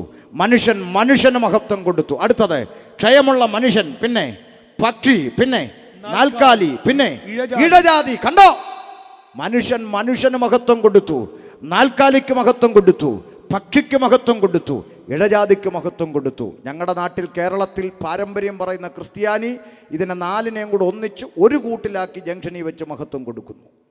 തമിഴ്നാട്ടിലല്ല കേട്ടോ, കേരളത്തിൽ. ആമേൻ. മനസ്സിലാകുന്നുണ്ടോ? ആമേൻ. മനുഷ്യനും പക്ഷിയും നാൽക്കാലിയും ഇടജാതിയും ഒക്കെ ദൈവത്തിന് കൊടുക്കേണ്ട മഹത്വം കട്ടുകൊണ്ടുപോകുന്ന കാലത്തിലേക്ക് മനുഷ്യൻ വന്നെത്തിയതിൻ്റെ കാരണം അവൻ്റെ അകത്ത് പാപമെന്ന് പറയുന്ന ഇരുട്ട് പ്രവേശിച്ചപ്പോൾ മനുഷ്യൻ സൃഷ്ടാവിനെ മറന്നുപോയി, സകലത്തെയും പടച്ചുണ്ടാക്കിയ പടച്ചവനെ മറന്നുപോയി, സകലത്തെയും ഉണ്ടാകട്ടെ എന്ന വാക്കിനാൽ ഉളവാക്കിയ ഈശ്വരനെ മനുഷ്യൻ മറന്നുപോയി. ഇന്ന് രാത്രി എന്തിനീ സുവിശേഷ യോഗം ഇവിടെ നടത്തപ്പെടുന്നു എന്ന് ചോദിച്ചാൽ, അരുമനദേശമേ, സൃഷ്ടാവിങ്കലേക്ക് മടങ്ങുക, സൃഷ്ടിച്ചവനിലേക്ക് മടങ്ങുക, ജീവനുള്ള ദൈവത്തിങ്കലേക്ക് തിരിയുക.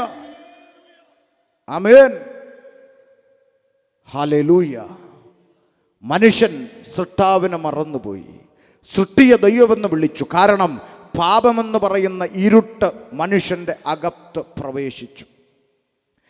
ഈ പാപം മനുഷ്യന്റെ അകത്ത് കയറി ഭൂമിയിൽ പാപം പെരുകി തുടങ്ങിയപ്പോൾ സ്വർഗത്തിലെ ദൈവം മനുഷ്യന്റെ മുമ്പിൽ ന്യായപ്രമാണം നൽകിക്കൊടുത്തു. എന്തിന്? അടുത്ത ചിന്ത പറയാൻ പോവാ, ശ്രദ്ധിച്ചു കേട്ടോണം. മോശ മുഖാന്തരം ദൈവം മനുഷ്യനൊരു പ്രമാണം കൊടുത്തു. എന്തിനാ പ്രമാണം കൊടുത്തേ? നമ്മുടെ നാട്ടിലെ ക്രൈസ്തവരായിരിക്കുന്ന ആളുകൾ വിശ്വസിക്കുന്നത് ഈ മോശയിലൂടെ നൽകപ്പെട്ട ന്യായപ്രമാണത്തിലെ കൽപ്പനകളൊക്കെ അനുസരിച്ചങ്ങ് ജീവിച്ചാൽ സ്വർഗത്തിൽ പോകാൻ വേണ്ടി കൊടുത്തതാണെന്ന പലരും ചിന്തിച്ചിരിക്കുന്നത്. എൻ്റെ പ്രിയപ്പെട്ട സ്നേഹിത, സുഹൃത്തെ, കൂട്ടുകാരാ, മോശയുടെ ന്യായപ്രമാണത്തിൽ എഴുതപ്പെട്ടിരിക്കുന്ന പൂജകളും വഴിപാടുകളും യാഗങ്ങളും അനുഷ്ഠിച്ചാൽ ഒരു മനുഷ്യന് സ്വർഗത്തിൽ പോകാൻ കഴിയുമെന്ന് താങ്കൾ വിശ്വസിക്കുന്നെങ്കിൽ ഒറ്റ ചോദ്യത്തിന് ഉത്തരം തരണം. ഒറ്റ ചോദ്യം, ഒരേ ഒരു ചോദ്യം മുമ്പോട്ട് വെക്കട്ടെ. ചോദ്യം ഇതാണ്: അങ്ങനെയെങ്കിൽ യേശു മരിച്ചത് എന്തിന്? ആമേൻ. ഒരു ഉത്തരം കണ്ടെത്തിക്കോ. യേശു മരിച്ചത് എന്തിന്? ഓ, സ്വർഗത്തിൽ ഇരുന്നപ്പം തലയ്ക്ക് ചൂടടിച്ചു, എന്നാൽ പിന്നെ ഭൂമി പോയെന്ന് ചത്തേക്കാന്ന് വിചാരിച്ചു. അങ്ങനെ വന്ന് ചത്തതോ? സ്വർഗത്തിലിരുന്നപ്പോൾ തലയ്ക്ക് ചൂടളകി ഭൂമി പോയി ചാകാമെന്ന് വിചാരിച്ചൊരു ഹോബിക്ക് വന്നതല്ല. മനുഷ്യന്റെ യാഗങ്ങളും കർമ്മങ്ങളും പൂജകളും വഴിപാടുകളും ഒന്നും അവൻ്റെ അകത്തു കയറിയ പാപത്തിൽ നിന്ന് മോചനം വരുത്തത്തില്ലെന്ന് മനുഷ്യന് ബോധ്യപ്പെട്ട് കഴിഞ്ഞപ്പോൾ സ്വർഗത്തിലെ ദൈവം പറഞ്ഞു, ഇതാ ഞാൻ വരുന്നു, പുസ്തക ചുരുളുകളിൽ എന്നെ കുറിച്ച് എഴുതിയിരിക്കുന്നു, മനുഷ്യനെ അവന്റെ പാപത്തിൽ നിന്ന് വിടുവിപ്പാൻ ഇതാ ഞാൻ വരുന്നു. ഇത് ഷമീർ അബ്ദുൽ സലാമിന്റെ വാക്കല്ല. എബ്രായ ലേഖനം 10-ാം അധ്യായം 11-ാം വാക്യത്തിൽ തിരുവചനത്തിൽ എഴുതിയിരിക്കുന്നത് വായിച്ചുകൊണ്ട് കേൾക്കട്ടെ. ഏതു പുരോഹിതനും ദിവസേന ശുശ്രൂഷിച്ചും പാപങ്ങളെ പരിഹരിപ്പാൻ ഒരു നാളും കഴിയാത്ത അതേ യാഗങ്ങളെ കൂടെ കൂടെ കഴിച്ചും കൊണ്ടും നിൽക്കുന്നു. ആര്? ഇവർക്ക് മനസ്സിലായോന്നറിയാൻ ആ വാക്യം ഒന്നുകൂടെ വായിച്ചു കൊടുത്തോ, ഒന്നുകൂടെ കേൾക്കട്ടെ. ഏതു പുരോഹിതനും ദിവസേന ശുശ്രൂഷിച്ചും പാപങ്ങളെ പരിഹരിപ്പാൻ ഒരു നാളും കഴിയാത്ത അതേ യാഗങ്ങളെ കൂടെ കൂടെ കഴിച്ചും കൊണ്ട് നിൽക്കുന്നു. ആര്? ഇവര് പറയട്ടെ ഉത്തരം. ഏതൊരു പുരോഹിതനും ദിവസേന ശുശ്രൂഷിച്ചും പാപങ്ങളെ പരിഹരിപ്പാൻ ഒരു നാളും കഴിയാത്ത അതേ യാഗങ്ങൾ കൂടെ കൂടെ കഴിച്ചും കൊണ്ട് നിൽക്കുന്നു. ആര്? ഏതു പുരോഹിതന്മാരും പാപങ്ങളെ പരിഹരിക്കാൻ കഴിവില്ലാത്ത എന്നാണ് ഇവിടെ വായിച്ചത്. ഉലകത്തിലേതെങ്കിലും ബൈബിളിൽ പാപങ്ങളെ പരിഹരിക്കാൻ കഴിവുള്ള യാഗമെന്നുണ്ടെങ്കിൽ ഇന്നത്തോടെ പ്രസംഗ പരിപാടി നിർത്താം. ക്രിസ്ത്യാനിയുടെ വീട്ടിൻ്റെ അകത്തിരിക്കുന്ന ബൈബിളിൽ വെണ്ടയ്ക്ക പോലെ എഴുതി വച്ചിരിക്കുകയാണ്, പാപങ്ങളെ പരിഹരിപ്പാൻ ഒരു നാളും കഴിയാത്ത യാഗങ്ങൾ കൂടെ കൂടെ കഴിച്ചും കൊണ്ട് പുരോഹിതന്മാർ നിൽക്കുന്നു. പക്ഷെ അടുത്ത വാക്കൊന്ന് കാത് തുറന്ന് കേട്ടെ.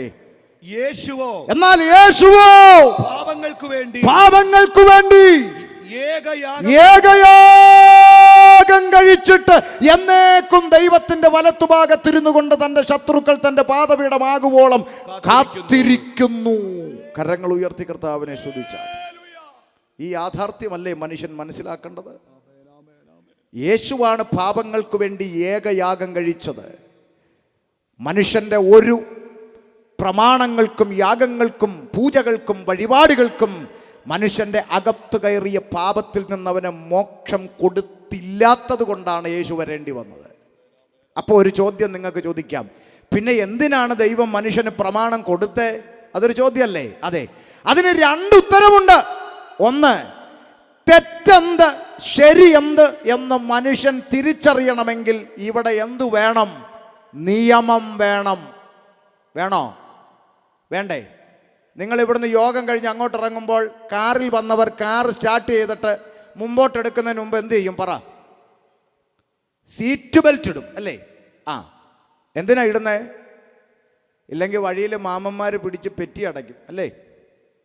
ബൈക്കിൽ വന്നവര് ബൈക്ക് സ്റ്റാർട്ട് ചെയ്തിട്ട് എന്തെടുത്തിടും? തലേ ഹെൽമറ്റ് എടുത്തിടും. എന്തിനാ? രാജ്യത്ത് നിയമമുണ്ട്. ഈ നിയമം വരുന്നതിന് മുമ്പ് ഈ നാട്ടിലെ എല്ലാ ചെറുപ്പക്കാരും ഹെൽമറ്റ് ഇല്ലാതെ ഇതേ റോഡിൽ കൂടെ വണ്ടി ഓടിച്ചവരാ. ആരും പിടിച്ചില്ല. എന്തുകൊണ്ട്? നിയമമില്ലായിരുന്നു. പക്ഷെ നിയമം പ്രാബല്യത്തിൽ വന്നപ്പോൾ മനസ്സിലായി, ഇനി ഇത് വെച്ചില്ലെങ്കിൽ കുറ്റകരമാണ്.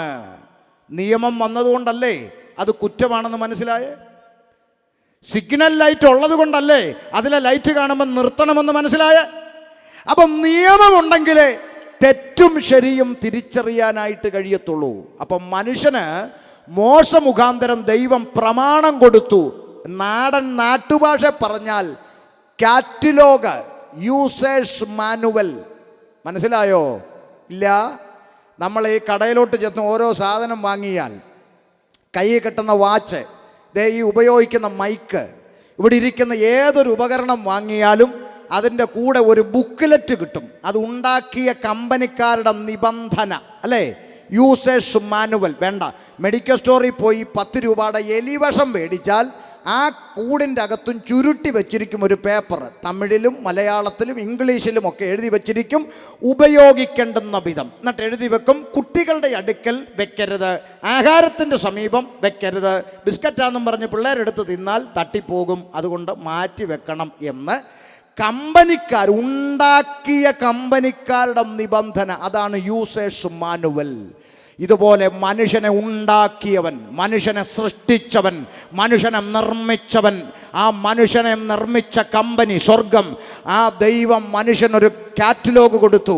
എന്ത് ചെയ്താൽ അനുഗ്രഹിക്കപ്പെടും, എന്ത് ചെയ്താൽ ശപിക്കപ്പെടും, എന്ത് ചെയ്തു കൂടാ, എന്ത് ചെയ്യണം, എന്ത് ചെയ്താൽ ദൈവം ഇഷ്ടപ്പെടും, എന്ത് ചെയ്താൽ ദൈവത്തിൻ്റെ കോപം ജ്വലിക്കുമെന്ന് തരംതിരിച്ചെഴുതിയ കാറ്റലോഗ് ദൈവം മനുഷ്യന് കൊടുത്തു. ന്യായപ്രമാണം. എന്തിന്? തെറ്റും ശരിയും തിരിച്ചറിയാൻ. അതാണ് ഒന്നാമത്തെ കാരണം. രണ്ടാമത്തെ കാരണം ഞാൻ പറയാം, ഒന്ന് തീരട്ടെ. തെറ്റെന്ത് ശരിയെന്ത് എന്ന് മനുഷ്യൻ തിരിച്ചറിയേണ്ടതിന് ദൈവം മനുഷ്യന് പ്രമാണം കൊടുത്തു, നിയമം കൊടുത്തു. പക്ഷേ മനുഷ്യനാരാ മോഹൻ? പ്രമാണം കക്ഷത്തിൽ വെച്ചുകൊണ്ട് അവൻ പിന്നെയും പാപം ചെയ്യാൻ തുടങ്ങി. ഇങ്ങനെയാ ഞങ്ങളുടെ നാട്ടിലും ചില ക്രിസ്ത്യാനികൾ. കേരളത്തിലാണ് എന്ന് പറഞ്ഞാൽ എങ്ങനെ മനസ്സിലായില്ല, പറയാം. മറിയാമ്മ ഒരു ഫ്രിഡ്ജ് മേടിച്ചു. എന്ത് മേടിച്ചു? ഫ്രിഡ്ജ് മേടിച്ചു. മറിയാമ്മയ്ക്കും കിട്ടി ഒരു യൂസേഴ്സ് മാനുവൽ, ഉപയോഗിക്കേണ്ടുന്ന വിധം. മറിയാമ്മ ഈ ബുക്കിലെറ്റ് കൊണ്ടുവന്ന് ഫ്രിഡ്ജിൻ്റെ മുകളിൽ വെച്ചു. എന്നിട്ട് ഒരു കമ്പിളി തുണി എടുത്ത് ഫ്രിഡ്ജിൻ്റെ തലയിലോട്ടങ്ങ് വിരിച്ചു. 2 ദിവസം കഴിഞ്ഞപ്പോൾ ഫ്രിഡ്ജിൻ്റെ ഫ്രീസറിൻ്റെ അകത്ത് ഐസ് കട്ട പിടിച്ചങ്ങ് നിറഞ്ഞു. പുതിയ ഫ്രിഡ്ജല്ലേ. ഇത് കണ്ട് മറിയാമ്മ അടുക്കളയിൽ പോയി പിച്ചാത്തി എടുത്തോണ്ട്, കത്തി എടുത്തോണ്ട് ഐസ് കട്ട കുത്തി ഇളക്കാൻ വേണ്ടി ഇങ്ങോട്ട് വന്നപ്പോൾ ഡിഗ്രിയുള്ള കൊച്ചുമോൻ അവിടെ നിൽപ്പുണ്ട്. അവൻ ചോദിച്ചു, അമ്മച്ചി എവിടെ പോന്നു പിച്ചാത്തിയും കൊണ്ട്? എടാ, ഫ്രിഡ്ജിൻ്റെ അകത്ത് ഐസ് കട്ട പിടിച്ച കണ്ടില്ലേ, കുത്തി ഇളക്കാൻ പോവാന്ന്. ഉടനെ ചെറുക്കൻ പറഞ്ഞു, അയ്യോ എൻ്റെ പൊന്നമ്മാമേ. എന്നാടാ? അമ്മാമേ, ആ ഫ്രിഡ്ജിൻ്റെ കൂടെ കിട്ടിയ പുസ്തകം എന്ത് ചെയ്യേ? ആ പുസ്തകമൊക്കെ ഫ്രിഡ്ജിൻ്റെ മുകളിൽ ഇരിപ്പുണ്ട്. എൻ്റെ അമ്മാമേ, വല്ലപ്പോഴും എങ്കിലും അത് എടുത്തൊന്ന് വായിക്ക്. എന്നാത്തിനാ വായിക്കുന്നേ? അമ്മാമേ, ഈ കമ്പനിക്കാർ എഴുതി വെച്ചിട്ടുണ്ട്, ഈ ഫ്രിഡ്ജിൻ്റെ ഫ്രീസറിൻ്റെ അകത്ത് ഗ്യാസ് നിറച്ചിട്ടുള്ള ചെറിയ കുഴലുകൾ പോയിട്ടുണ്ട്. അതുകൊണ്ടാണ് ഈ ഫ്രിഡ്ജ് വെള്ളം തണുത്ത് ഐസാകുന്നത്. അപ്പം മൊനയുള്ള കമ്പിയോ സൂചിയോ പിന്നോ പിച്ചാത്തിയോ ഒന്നും കൊണ്ട് അത് ഈ കുത്തരുത്. കുത്തിയാൽ ഇതിനകത്ത് ഹോള് വീഴും, അപ്പോൾ ഗ്യാസ് ലീക്കാവും, പിന്നെ ഫ്രിഡ്ജ് വർക്ക് ചെയ്യത്തില്ലെന്ന്. അതുകൊണ്ട് ഇത് ഓഫ് ചെയ്തിട്ട് വേണം ഈ ഐസ് കട്ട അലിച്ച് കളയാനെന്നൊക്കെ കമ്പനിക്കാർ വെണ്ടയ്ക്ക പോലെ എഴുതി വച്ചിരിക്കുന്ന പുസ്തകം എവിടെ ഇരിക്കുക പറഞ്ഞ് ഫ്രിഡ്ജിൻ്റെ തലയിൽ. ഉടനെ മറിയാമ്മ പറഞ്ഞ മറുപടി കേൾക്കണോ? ഓ പിന്നെ പുസ്തകത്തിൽ അങ്ങനെ എന്തെല്ലാം എഴുതി വെക്കും. ഞാനിത് ഇന്നും ഇന്നലെയും തുടങ്ങിയ കുത്തല്ല, ഞങ്ങളുടെ വല്യപ്പച്ചൻ്റെ കാലം തൊട്ട് ഈ കുത്താ കുത്തുന്നത്. ഇങ്ങനെ കുത്തു. കുത്ത്. എന്തോ മനസ്സിലായി? പുസ്തകത്തിൽ അങ്ങനെ എന്തെല്ലാം മനസ്സിലായില്ല. പുസ്തകത്തിൽ അങ്ങനെ എന്തെല്ലാം എഴുതി വെക്കും. ഞങ്ങൾ ഇന്നും ഇന്നലെയും തുടങ്ങിയതല്ല, വല്യപ്പച്ചൻ്റെ കാലം തൊട്ടുള്ള ഇങ്ങനെ കുത്തത്തോളന്ന്. മറിയാമ്മ പറഞ്ഞ പോലെയാണ് ഞങ്ങളുടെ കേരളത്തിൽ ചില ക്രിസ്ത്യാനികൾ. അവരുടെ വീട്ടിലും ബൈബിൾ ഇരിപ്പുണ്ട്. എവിടെ? ഷോക്കേഴ്സിൽ. എന്നിട്ട് കറണ്ട് ചാർജിൻ്റെ കോപ്പിയും കരവടച്ചൻ്റെ രസീതും തൊഴിലുറപ്പിൻ്റെ ചീട്ടും നോട്ടീസും തുണ്ട് പേപ്പറും ഒക്കെ കൊണ്ടുചെന്ന് ബൈബിളിൻ്റെ അകത്ത് വെച്ച് ചെമ്പരത്തിപ്പൂവും പറിച്ചിട്ട് ചന്ദനത്തിരിയും കത്തിച്ച് പുകച്ച് ബൈബിൾ എടുത്ത് ഷോക്കേഴ്സിൽ വെച്ചിട്ട് റോഡേ കൂടെ ഓലക്കാലം പിടിച്ചുകൊണ്ട് നടക്കും. കേരളത്തിലാണ്. തമിഴ്നാട്ടുകാരെ പറഞ്ഞെന്നൊന്നും പറഞ്ഞേക്കരുത്. ഞങ്ങളുടെ നാട്ടിൽ അങ്ങനെ കുറച്ച് ആളുകളുണ്ട്. അവർക്ക് ബൈബിളും നെഞ്ചോട് ചേർത്ത് പിടിച്ചുകൊണ്ട് പോകുന്നവരെ കാണുമ്പോൾ ഭയങ്കര ഇച്ചിച്ചിയാണ്. പക്ഷേ ഓലക്കാലം പിടിച്ചുകൊണ്ട് പോകുന്നത് അഭിമാനമാണ്. അങ്ങനെ തോന്നുന്ന ആളുകളുണ്ട്. കുഞ്ഞെ, ഇന്ന് രാത്രി നിൻ്റെ കണ്ണ് തുറന്നിട്ട് നീ പുസ്തകം തുറന്നൊന്ന് വായിക്ക്. പുസ്തകത്തിൻ്റെ അകത്ത് എഴുതിയിരിക്കുന്ന നോക്ക്. വേദപുസ്തകം പറയുന്നു, ആദിയിൽ വചനമുണ്ടായിരുന്നു, വചനം ദൈവത്തോടു കൂടെയായിരുന്നു. പോരാ, വചനം ദൈവമായിരുന്നു. വചനം ജഡമായി കൃപയും സത്യവും നിറഞ്ഞവനായി നമ്മുടെ ഇടയിൽ പാർത്തു. അവൻ്റെ നാമമത്രേ യേശു.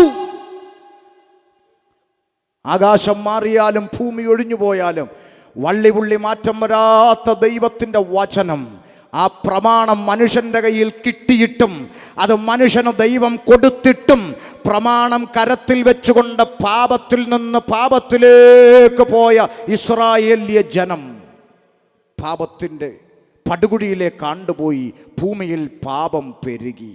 അപ്പോൾ പ്രമാണം കൊടുത്തതിൻ്റെ ഒന്നാമത്തെ കാരണം പറഞ്ഞു, തെറ്റും ശരിയും മനുഷ്യൻ തിരിച്ചറിയേണ്ടതിന്. രണ്ടാമത്തെ കാരണം പറയാം, ശ്രദ്ധിച്ചു കേട്ടോണം.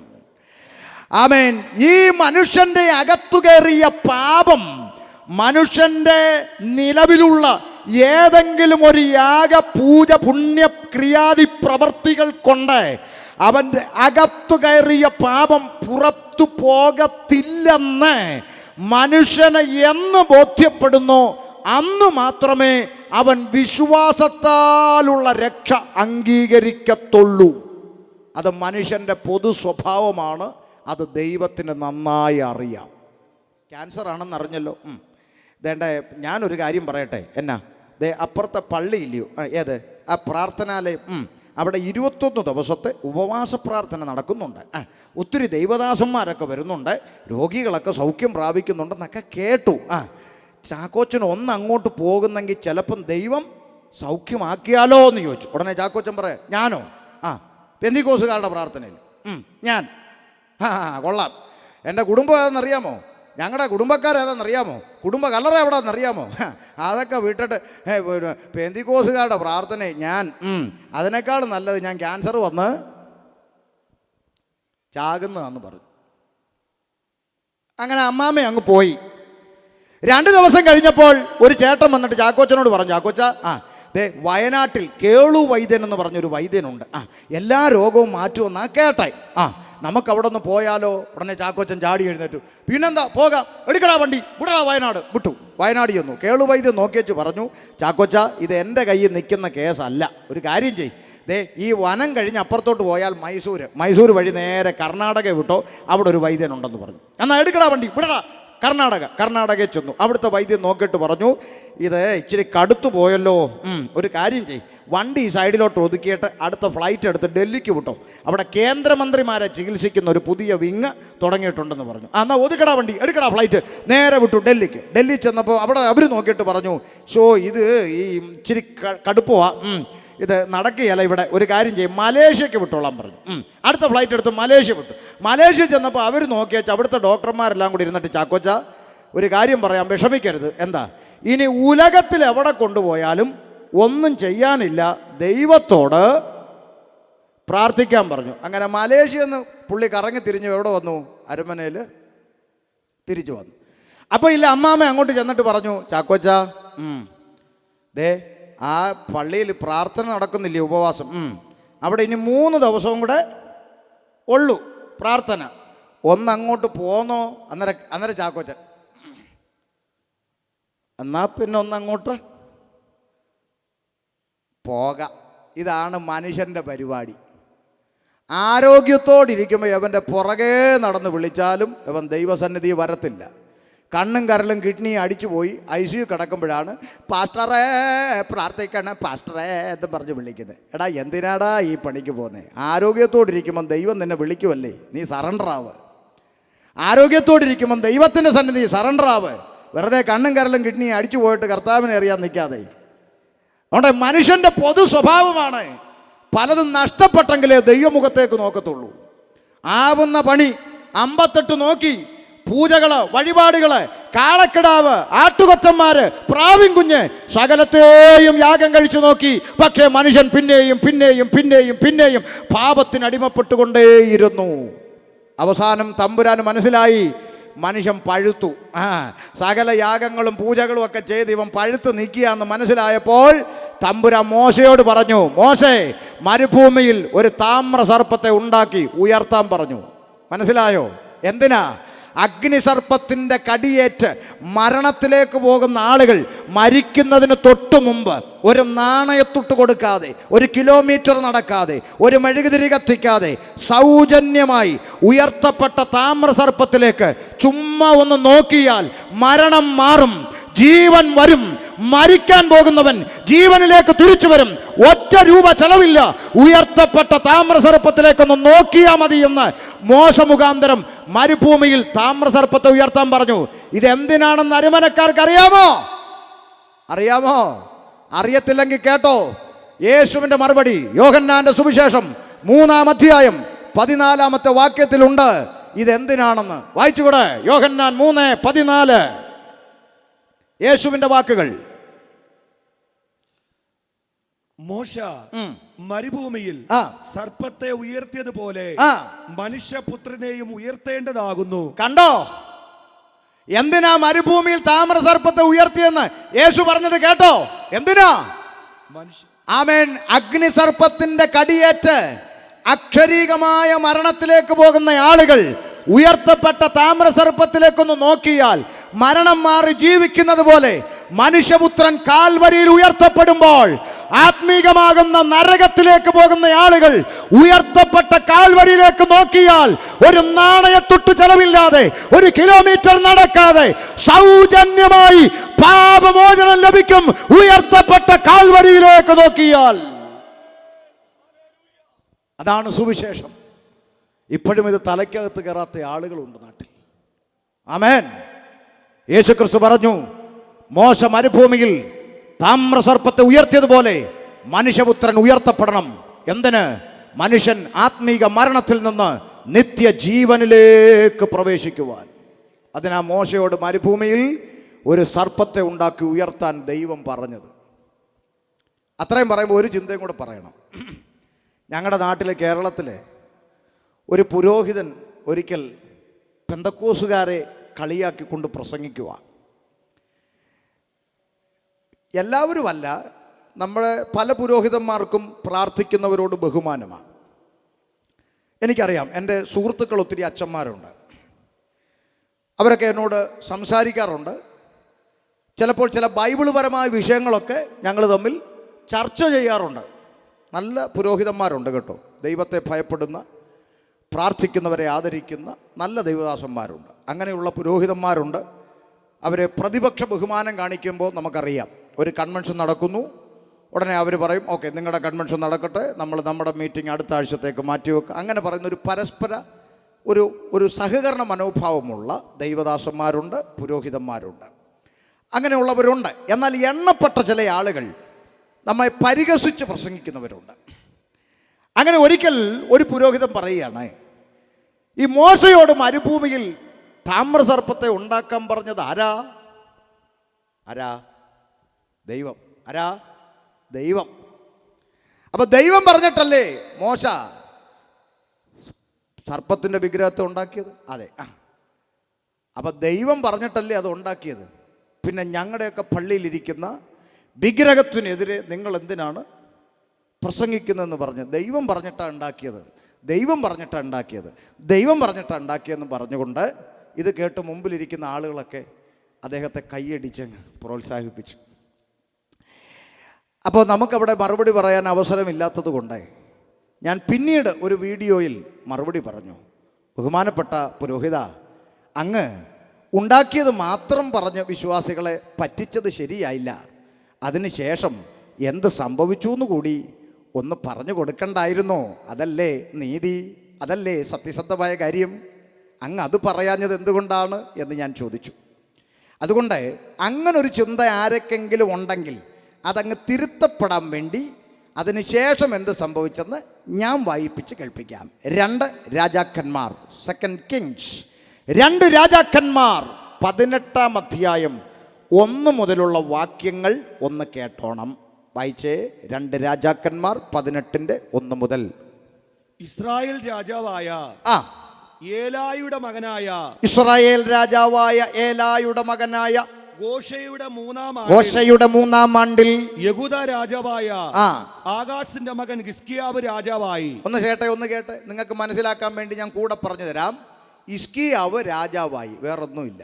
അടുത്തത്, അവൻ വായിച്ച തുടങ്ങിയപ്പോൾ അവന് 25 വയസ്സായിരുന്നു. കേട്ടെ, ഹിസ്കിയാവ് രാജാവായത് എത്ര വയസ്സിൽ? 25. അല്ല, ഇവർക്ക് മനസ്സിലായോ എന്നറിയാനാ ചോദിക്കുക. എത്ര വയസ്സിൽ? 25-ാമത്തെ വയസ്സിൽ ഹിസ്കിയാവ് രാജാവായി. അടുത്തത്, അവൻ യെരൂശലേമിൽ 29 സംവത്സരം വാണു. 25-ാമത്തെ വയസ്സിൽ രാജാവായവൻ എത്ര വർഷം ഭരിച്ചു? 29 വർഷം ഭരിച്ചു. ഇത്രയൊക്കെ ഉള്ളു, വേറെ വ്യാഖ്യാനിക്കേണ്ട ആവശ്യമൊന്നുമില്ല. അടുത്തത്, അവന്റെ അമ്മയ്ക്ക് അബി എന്നു പേർ. നല്ല പേരല്ലേ? അതിനിപ്പോ നമുക്കെന്നാ? അബി എന്ന് പേര്, അമ്മയുടെ പേര്. അവൾ സെഖരിയാവിന്റെ മകളായിരുന്നു. ആയിക്കോട്ടെ, അതിന് നമുക്ക് പിണക്കമില്ലല്ലോ. അവൻ തന്റെ പിതാവായ ദാവീദ് ചെയ്തതുപോലെ ഒക്കെയും യഹോവയ്ക്ക് പ്രസാദമായുള്ളത് ചെയ്തു. ഈ പുള്ളിക്കൊരു പ്രത്യേകതയുണ്ട്. ഈ രാജാവ് യഹോവയായ ദൈവത്തിന് ഇഷ്ടമുള്ളത് മാത്രമേ ചെയ്യുള്ളൂ. ദൈവത്തിന് പ്രസാദമുള്ളത് ചെയ്തു. ഇനി എന്തൊക്കെയാണ് പ്രസാദമുള്ളത് ചെയ്തതെന്നും കൂടെ കേൾക്കാം, വായിക്കാം. അവൻ പൂജാഗിരികളെ നീക്കി, വിഗ്രഹ സ്തംഭങ്ങളെ തകർത്ത്, അശേര പ്രതിഷ്ഠയെ വെട്ടിമുറിച്ചു, മോശെ ഉണ്ടാക്കിയ താമ്ര സർപ്പത്തെയും ഉടച്ചു കളഞ്ഞു. ദൈവത്തിന് പ്രസാദമുള്ളത് ചെയ്തു. വിഗ്രഹ സ്തംഭങ്ങളെ വെട്ടിമുറിച്ചു, മോശ ഉണ്ടാക്കിയ താമ്ര സർപ്പത്തെ ഉടച്ചു കളഞ്ഞു. അപ്പൊ ഉണ്ടാക്കിയത് മാത്രമേ പഠിപ്പിച്ചോളൂ, ഉടച്ചത് പഠിപ്പിച്ചില്ല. ഉടച്ചു കളഞ്ഞു. ഇനി ഉടയ്ക്കാൻ കാരണം എന്താ? അടുത്തത്, ആ കാലം വരെ, ഉടയ്ക്കുന്നത് വരെ ഇസ്രായേൽ മക്കൾ അതിന് ധൂപം കാട്ടി വന്നു. അടുത്തത്, അതിന് നെഗുഷ്ഠാൻ എന്നു പേരായിരുന്നു. കണ്ടോ, മോശയോട് താമ്ര സർപ്പത്തെ ഉണ്ടാക്കി ഉയർത്താൻ പറഞ്ഞു. മോശ ഉയർത്തി, അതിലേക്ക് നോക്കിയവർ രക്ഷ പ്രാപിച്ചു. വിഷയം കഴിഞ്ഞു. മോശയും വിഷയം വിട്ടു, ദൈവവും വിഷയം വിട്ടു, ഇസ്രായേൽ വിട്ടില്ല. അവരതിനെ എടുത്തോണ്ട് പോയി അതിൻ്റെ മുമ്പിൽ ധൂപം കാട്ടി അതിനൊരു പേര് വിട്ടു, നെഗുഷ്ഠാൻ. എന്നിട്ട് അതിൻ്റെ മുമ്പിൽ ധൂപവും കാട്ടാൻ തുടങ്ങി. തമ്പുരാൻ പറഞ്ഞു ഉടക്കിടാന്ന്. പിടികിട്ടിയോ? പണ്ട് ഒരച്ഛൻ തൻ്റെ പ്രസംഗത്തിൽ ഒരു തമാശ പറഞ്ഞു. എനിക്ക് അച്ഛന്മാരുടെ പ്രസംഗമൊക്കെ ഞാൻ കേൾക്കും കേട്ടോ, കാരണം വചനം ആര് പ്രസംഗിച്ചാലും കേൾക്കണം, നല്ല ആശയങ്ങൾ കിട്ടും. അപ്പം ഞാനിങ്ങനെ ഇടയ്ക്കൊക്കെ മീഡിയയിലൂടെ ഇങ്ങനെയുള്ള പ്രസംഗങ്ങളൊക്കെ കിട്ടുമ്പോൾ സമയം കിട്ടുവാണെങ്കിൽ ഇരുന്ന് കേൾക്കും. അപ്പോൾ ഒരച്ഛൻ പ്രസംഗിച്ച ഒരു തമാശ ഞാനൊന്ന് കടമെടുക്കുക. ഈ അച്ഛൻ പറഞ്ഞൊരു തമാശ, അച്ഛനും കപ്പ്യാരും കൂടെ ഇങ്ങനെ പള്ളിയിലേക്ക് പോകുന്ന വഴിയിൽ ഒരു ഇടുങ്ങിയ ഒരു പാലമുണ്ട്, തടി കൊണ്ടുണ്ടാക്കിയ ഒരു പാലം. അപ്പോൾ ഈ പാലത്തെ കൂടെ അച്ഛനും കപ്പ്യാരും കൂടെ കയറാൻ തുടങ്ങിയപ്പോൾ അപ്പുറത്ത് പള്ളിയിലെ ഇടവകയിലെ പള്ളിയിലെ ഒരു പെങ്കൊച്ച് ഇങ്ങോട്ട് വരിക. അപ്പോൾ ഈ അച്ഛൻ പറഞ്ഞു, മോളെ നീ ഇപ്പോൾ ഇങ്ങോട്ട് കയറില്ല, അത് പൊളിഞ്ഞിരിക്കുക, നീ ശ്രദ്ധിച്ചു വരണം, അല്ലേ താഴെ പോവും, നീ അവിടെ നിൽക്ക്, അച്ഛൻ അങ്ങോട്ട് വരട്ടെ എന്ന് പറഞ്ഞ് അച്ഛൻ അങ്ങോട്ട് ചെന്നേ ആ പെങ്കൊച്ചിൻ്റെ കയ്യെ പിടിച്ച് പതിയെ ആ പാലത്തിലൂടെ നടത്തി ഇപ്പുറത്ത് കൊണ്ടുവന്നിട്ട് വിട്ടു. എന്നിട്ട് ആ മോള് പറഞ്ഞു, ഓക്കെ അച്ഛാ നന്ദി, ശരി മോളെ ദൈവം അനുഗ്രഹിക്കട്ടെ എന്ന് പറഞ്ഞു. അവൾ അങ്ങ് പോയി. അച്ഛനും കപ്പ്യാരും കൂടെ പാലം കടന്ന് പള്ളിയിലോട്ടും പോയി. പള്ളിയുടെ അടുത്ത് എത്തിയപ്പം കപ്പ്യാർ അച്ഛനോട് പറഞ്ഞു, എന്നാലും അച്ഛൻ ആ പെങ്കൊച്ചിൻ്റെ കയ്യെ പിടിച്ചത് ശരിയായില്ലെന്ന് പറഞ്ഞു. ഉടനെ അച്ഛൻ പറഞ്ഞ മറുപടിയാണ് രസകരം. അപ്പോൾ അച്ഛൻ പറഞ്ഞു, എൻ്റെ പൊന്നു കപ്പ്യാരേ, പാലം കടന്നപ്പോഴേ ഞാൻ ആ കൈ വിട്ടു, എന്നിട്ട് നീ ഇതുവരെ വിട്ടിട്ടില്ലെന്ന്. പാലം കടന്നപ്പോഴേ അച്ഛൻ കൈ വിട്ടു അല്ലേ, എന്നിട്ടും കപ്പ്യാർ വിട്ടിട്ടില്ല. ഇതുപോലെ ചില മനുഷ്യന്മാർ അല്ലേ, ആമേൻ. ദൈവം ക്ഷമിച്ചാലും മനുഷ്യൻ ക്ഷമിക്കുകയല്ല, ഇങ്ങനെ കുറ്റപ്പെടുത്തിക്കൊണ്ടേയിരിക്കും എന്ന് പറഞ്ഞ പോലെ ഇവിടെ ഇസ്രായേൽ മോശ വിഷയം വിട്ടു, യഹോവയും വിഷയം വിട്ടു, ഇസ്രായേൽ വിട്ടില്ല. ആ മോശ ഉണ്ടാക്കിയതിനെ ഒരിടത്ത് കൊണ്ടുവച്ച് അതിനൊരു പേര് വിട്ടു, നെഗുഷ്ഠാൻ. എന്നിട്ട് അതിൻ്റെ മുമ്പിൽ ധൂപമാട്ടാൻ തുടങ്ങി. തമ്പുരാൻ പറഞ്ഞു ഉടക്കിടാന്ന് പറഞ്ഞു. ഹിസ്കിയാവിൻ്റെ കാലത്ത് അതിനെ ഉടച്ചു കളഞ്ഞു. അതുകൊണ്ട് ഉണ്ടാക്കിയത് മാത്രം പഠിപ്പിച്ച് പറ്റിക്കരുത്, ഉടച്ചതും കൂടെ പഠിപ്പിക്കണം, നേരായി പഠിപ്പിക്കണം. അതുകൊണ്ടൊരു കാര്യം പറയാം, ആമേൻ. ദൈവം മനുഷ്യന് പ്രമാണം കൊടുത്തു, പക്ഷേ പ്രമാണം കയ്യിൽ വെച്ചുകൊണ്ട് മനുഷ്യൻ പിന്നെയും പാപത്തിലേക്ക് പോയപ്പോൾ വിശ്വാസത്താലുള്ളൊരു രക്ഷ വരുന്നുണ്ട് എന്ന് മോശ മുഖാന്തരം ഇസ്രായേലത്തെ പഠിപ്പിച്ചതിന് ശേഷം ദൈവം അടുത്ത പദ്ധതി ജനത്തോട് അറിയിച്ചു, പ്രവാചകനെ അയച്ചുകൊണ്ട്. യെശയ്യാവ്, യിരെമ്യാവ്, യെഹെസ്കേൽ, ദാനിയേൽ, ഹോശേ, യോവേൽ തുടങ്ങി പ്രവാചക ഗണത്തെ അയച്ചുകൊണ്ട് സ്വർഗത്തിലെ ദൈവം വിളംബരം ചെയ്തു. മനുഷ്യന്റെ അകത്തു കയറിയ പാപമെന്ന ഇരുട്ടിൽ നിന്ന് മനുഷ്യനെ രക്ഷിപ്പാൻ സാക്ഷാൽ ദൈവം വേഷത്തിൽ മനുഷ്യനായി ലോകത്തിലേക്ക് ഇറങ്ങി വരാൻ പോകുന്നു. ആമേ. പ്രവാചകൻ വിളിച്ചു പറഞ്ഞു, കന്യക ഗർഭിണിയായി ഒരു മകനെ പ്രസവിക്കും, ദൈവം നമ്മോടുകൂടെ എന്നർത്ഥമുള്ള ഇമ്മാനുവേൽ എന്ന് പേർ വിളിക്കപ്പെടും. അവൻ തന്റെ ജനത്തെ അവരുടെ പാപങ്ങളിൽ നിന്ന് രക്ഷിക്കും. മനുഷ്യവർഗത്തെ അവരുടെ പാപത്തിന്റെ അടിമത്വത്തിൽ നിന്ന് രക്ഷിപ്പാൻ സാക്ഷാൽ ദൈവം വേഷത്തിൽ മനുഷ്യനായി ലോകത്തിലേക്ക് ഇറങ്ങി വരാൻ പോകുന്ന സ്വർഗീയ പദ്ധതി പ്രവാചകൻ മുഖാന്തരം ദൈവം ജനത്തോട് വിളംബരം ചെയ്തു. യെശയ്യാവിലൂടെ വിളംബരം ചെയ്തു. ഒരു കാര്യം മനസ്സിലാക്കണം, യെശയ്യാ പ്രവാചകൻ യേശുക്രിസ്തുവിൻ്റെ ജനനത്തെ പ്രവചിക്കുന്നത് യേശുക്രിസ്തു ജനിക്കുന്നതിന് ഏകദേശ കണക്ക് പണ്ഡിതന്മാർ പറയുന്നത് 700-ൽ പരം വർഷങ്ങൾക്ക് മുൻപാണ്. നോക്കൂ, യേശു ജനിക്കുന്നതിന് 700-ൽ പരം വർഷങ്ങൾക്ക് മുമ്പ് പ്രവാചകൻ പറയുന്നു കന്യക ഗർഭിണിയായ ഒരു മകനെ പ്രസവിക്കും. തീർന്നില്ല, അത് കഴിഞ്ഞ് 300 വർഷം പിന്നിട്ടപ്പോൾ ദാ വരുന്നു അടുത്ത പ്രവാചകൻ മീഖ പ്രവാചകൻ വന്നിട്ട് പറഞ്ഞു ആ രക്ഷകൻ ബത്ലഹേം എന്ന ഗ്രാമത്തിൽ എഫ്രാത്ത എന്ന വില്ലേജിൽ ജനിക്കും. മനസ്സിലായോ? ഇവിടുത്തെ മഹാന്മാർ പലരും, മഹാത്മാഗാന്ധിയും സുഭാഷ് ചന്ദ്രബോസും സ്വാമി വിവേകാനന്ദനും ഒത്തിരി ഗുരുക്കന്മാരും മഹാരഥന്മാരും ഈ ലോകത്തിൽ ജീവിച്ചിരുന്ന മണ്ണാണ്. പക്ഷെ ഇവരാരും ജനിക്കുന്നതിന് അരമണിക്കൂർ മുമ്പ് പോലും ഒരുത്തനും പറഞ്ഞില്ല ഇവർ ഇന്നടത്ത് ഇന്ന രീതിയിൽ ജനിക്കുമെന്ന്. എന്നാൽ യേശുക്രിസ്തു ജനിക്കുന്നതിന് വർഷങ്ങൾക്ക് മുമ്പ് ജനിക്കുന്ന പഞ്ചായത്തും വില്ലേജും വരെ പ്രവചിച്ചു വെച്ചിട്ട് ഉലകത്തിലേക്ക് പിറന്ന ഒരുത്തനുണ്ടെങ്കിൽ അവനാണ് ഇന്ന് രാത്രിയിൽ ഷമീർ അബ്ദുൽ സലാം പ്രസംഗിക്കുന്ന നസ്രത്തുകാരനായ യേശുക്രിസ്തു. ജനിക്കുന്നതിന് വർഷങ്ങൾക്ക് മുമ്പേ ജനിക്കുന്ന ഇടം വരെ പ്രവചിച്ചുകൊണ്ട് ലോകത്തിലേക്ക് ഇറങ്ങി വന്ന ദൈവപുത്രൻ യേശുക്രിസ്തു സർവ്വമനുഷ്യരെയും അവരുടെ പാപങ്ങളിൽ നിന്ന് രക്ഷിപ്പാൻ സാക്ഷാൽ ദൈവം വേഷത്തിൽ മനുഷ്യനായി ലോകത്തിലേക്ക് ഇറങ്ങി വരുമെന്ന് സ്വർഗീയ പദ്ധതി പ്രവാചകനിലൂടെ വെളിപ്പെടുത്തിക്കൊണ്ട് സകല പ്രവചനങ്ങളെയും നിവർത്തീകരിച്ചുകൊണ്ട് ഇന്ന് രാത്രി ഞാൻ പ്രസംഗിക്കുന്ന യേശുക്രിസ്തു ബത്ലഹേം എഫ്രാത്തയിൽ ജനിച്ചു. തീർന്നില്ല, 30 വയസ്സ് വരെ അമ്മയപ്പന്മാർക്ക് കീഴടങ്ങി ജീവിച്ച് മാതൃക കാണിച്ച നല്ല കർത്താവ് 33.5 തിരുവയസ്സിൽ സർവ്വമനുഷ്യൻ്റെയും പാപത്തിൻ്റെ ശമ്പളമാകുന്ന മരണമെന്ന നരകമെന്ന ശിക്ഷാവിധി സ്വന്തം ചുമലിൽ ഏറ്റെടുത്തുകൊണ്ട് കാൽവരിയുടെ കൊലക്കളത്തിലേക്ക് യേശു നടന്നു കയറി. ഇന്ന് രാത്രി അരമനയിലെ ദേശമേ പുറം കണ്ണടച്ച് അകക്കണ്ണ് തുറന്ന് ഇന്ന് രാത്രി കാൽവരിയിലേക്കൊന്ന് നോക്കിയാൽ നിനക്കൊരു കാഴ്ച കാണാം. ആയിരങ്ങളിൽ 10,000-ങ്ങളിൽ സുന്ദരനായവൻ, വെണ്മയും ചുവപ്പുമുള്ള എൻ്റെ പ്രിയൻ.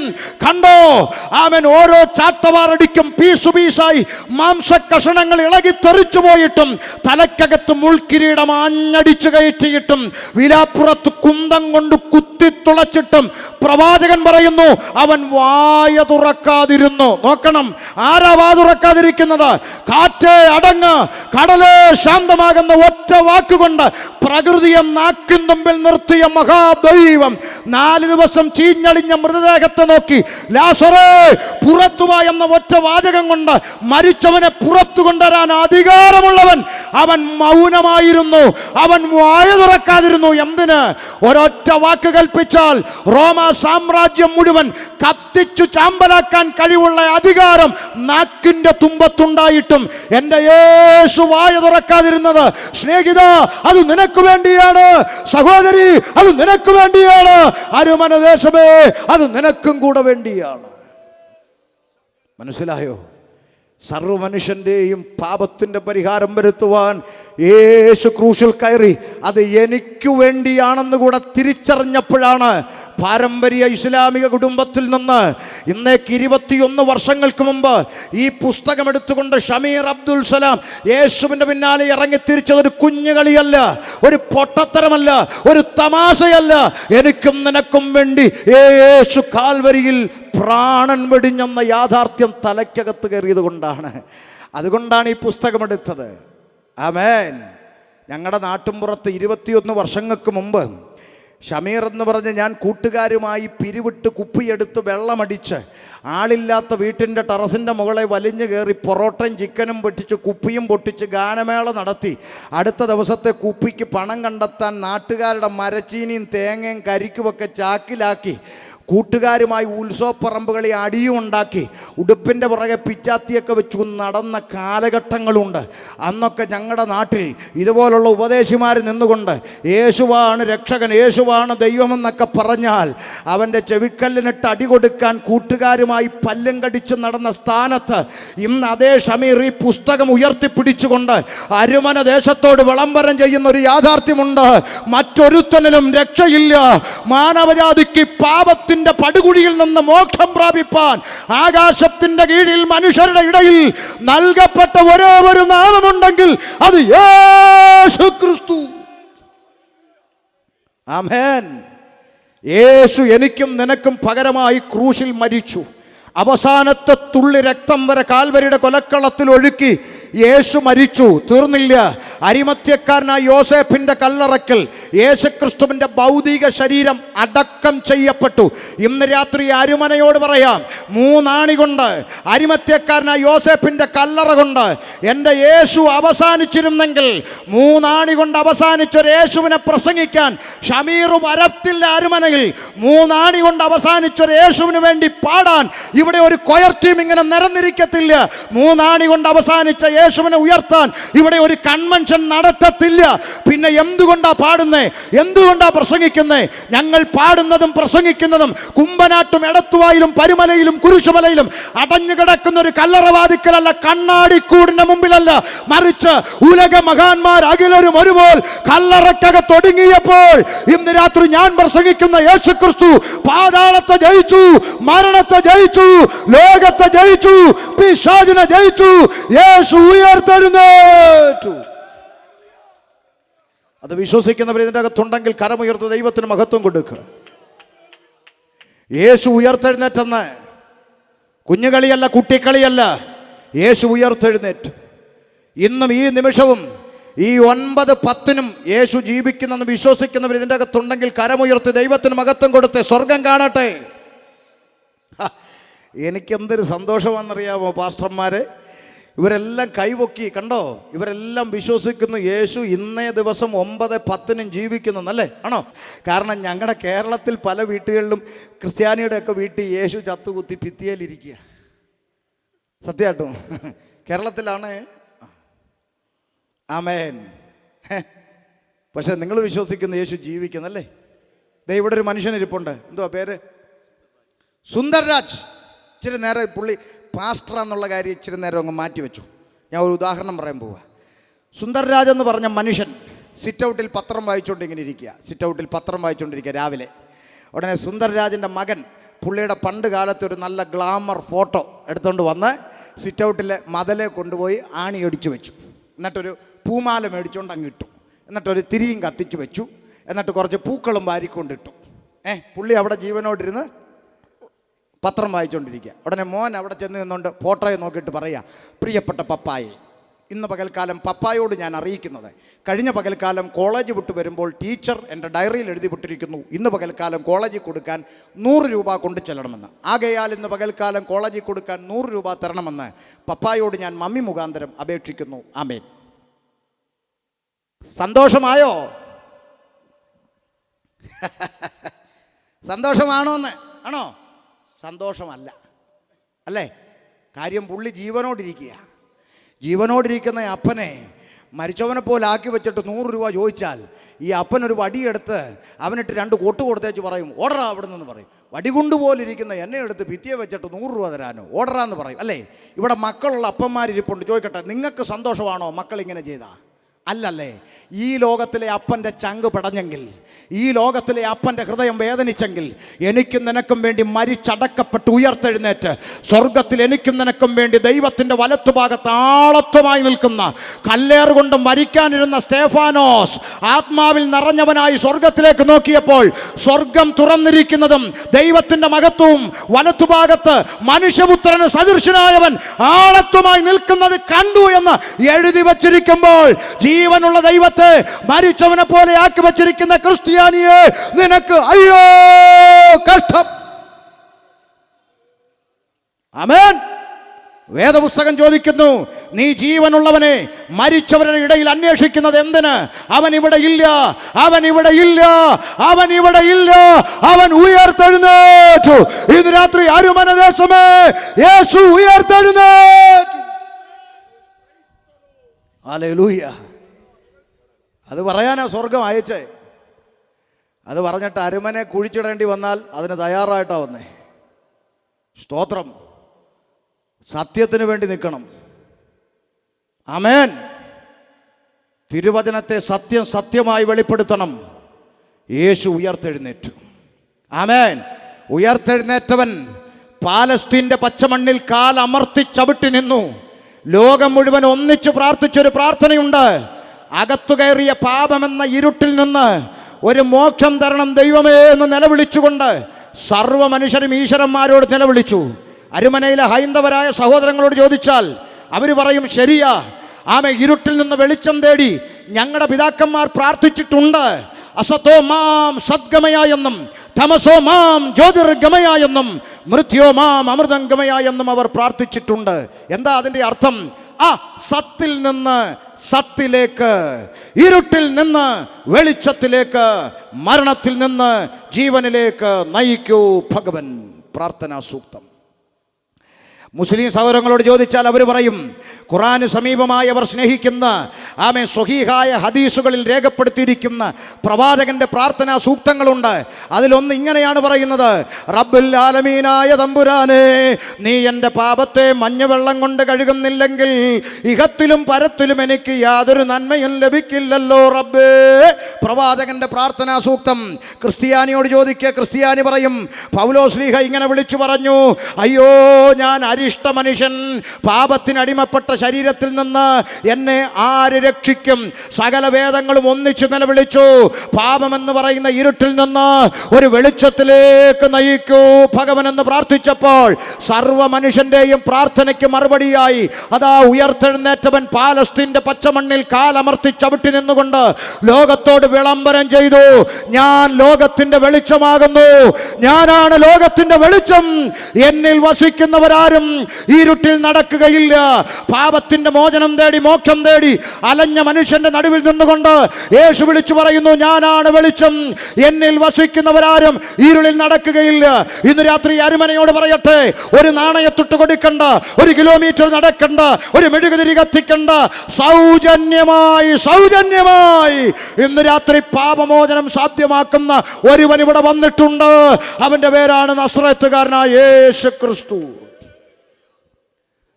ഇന്ന് രാത്രി നിന്റെ ഹൃദയത്തിൻ്റെ വാതിൽ അവന് വേണ്ടി തുറന്നു കൊടുത്താൽ, നിന്റെ ഹൃദയക്കൂടിൻ്റെ അകത്ത് കുടിയിരിക്കുന്ന പാപമെന്ന ഇരുട്ടിനെ പടിയടച്ച് പുറത്താക്കിക്കൊണ്ട് നാളെ മുതൽ നിന്റെ ജീവിതത്തിൻ്റെ ചരിത്രം മാറ്റിമറിക്കാൻ കഴിവുള്ളൊരു ദൈവം.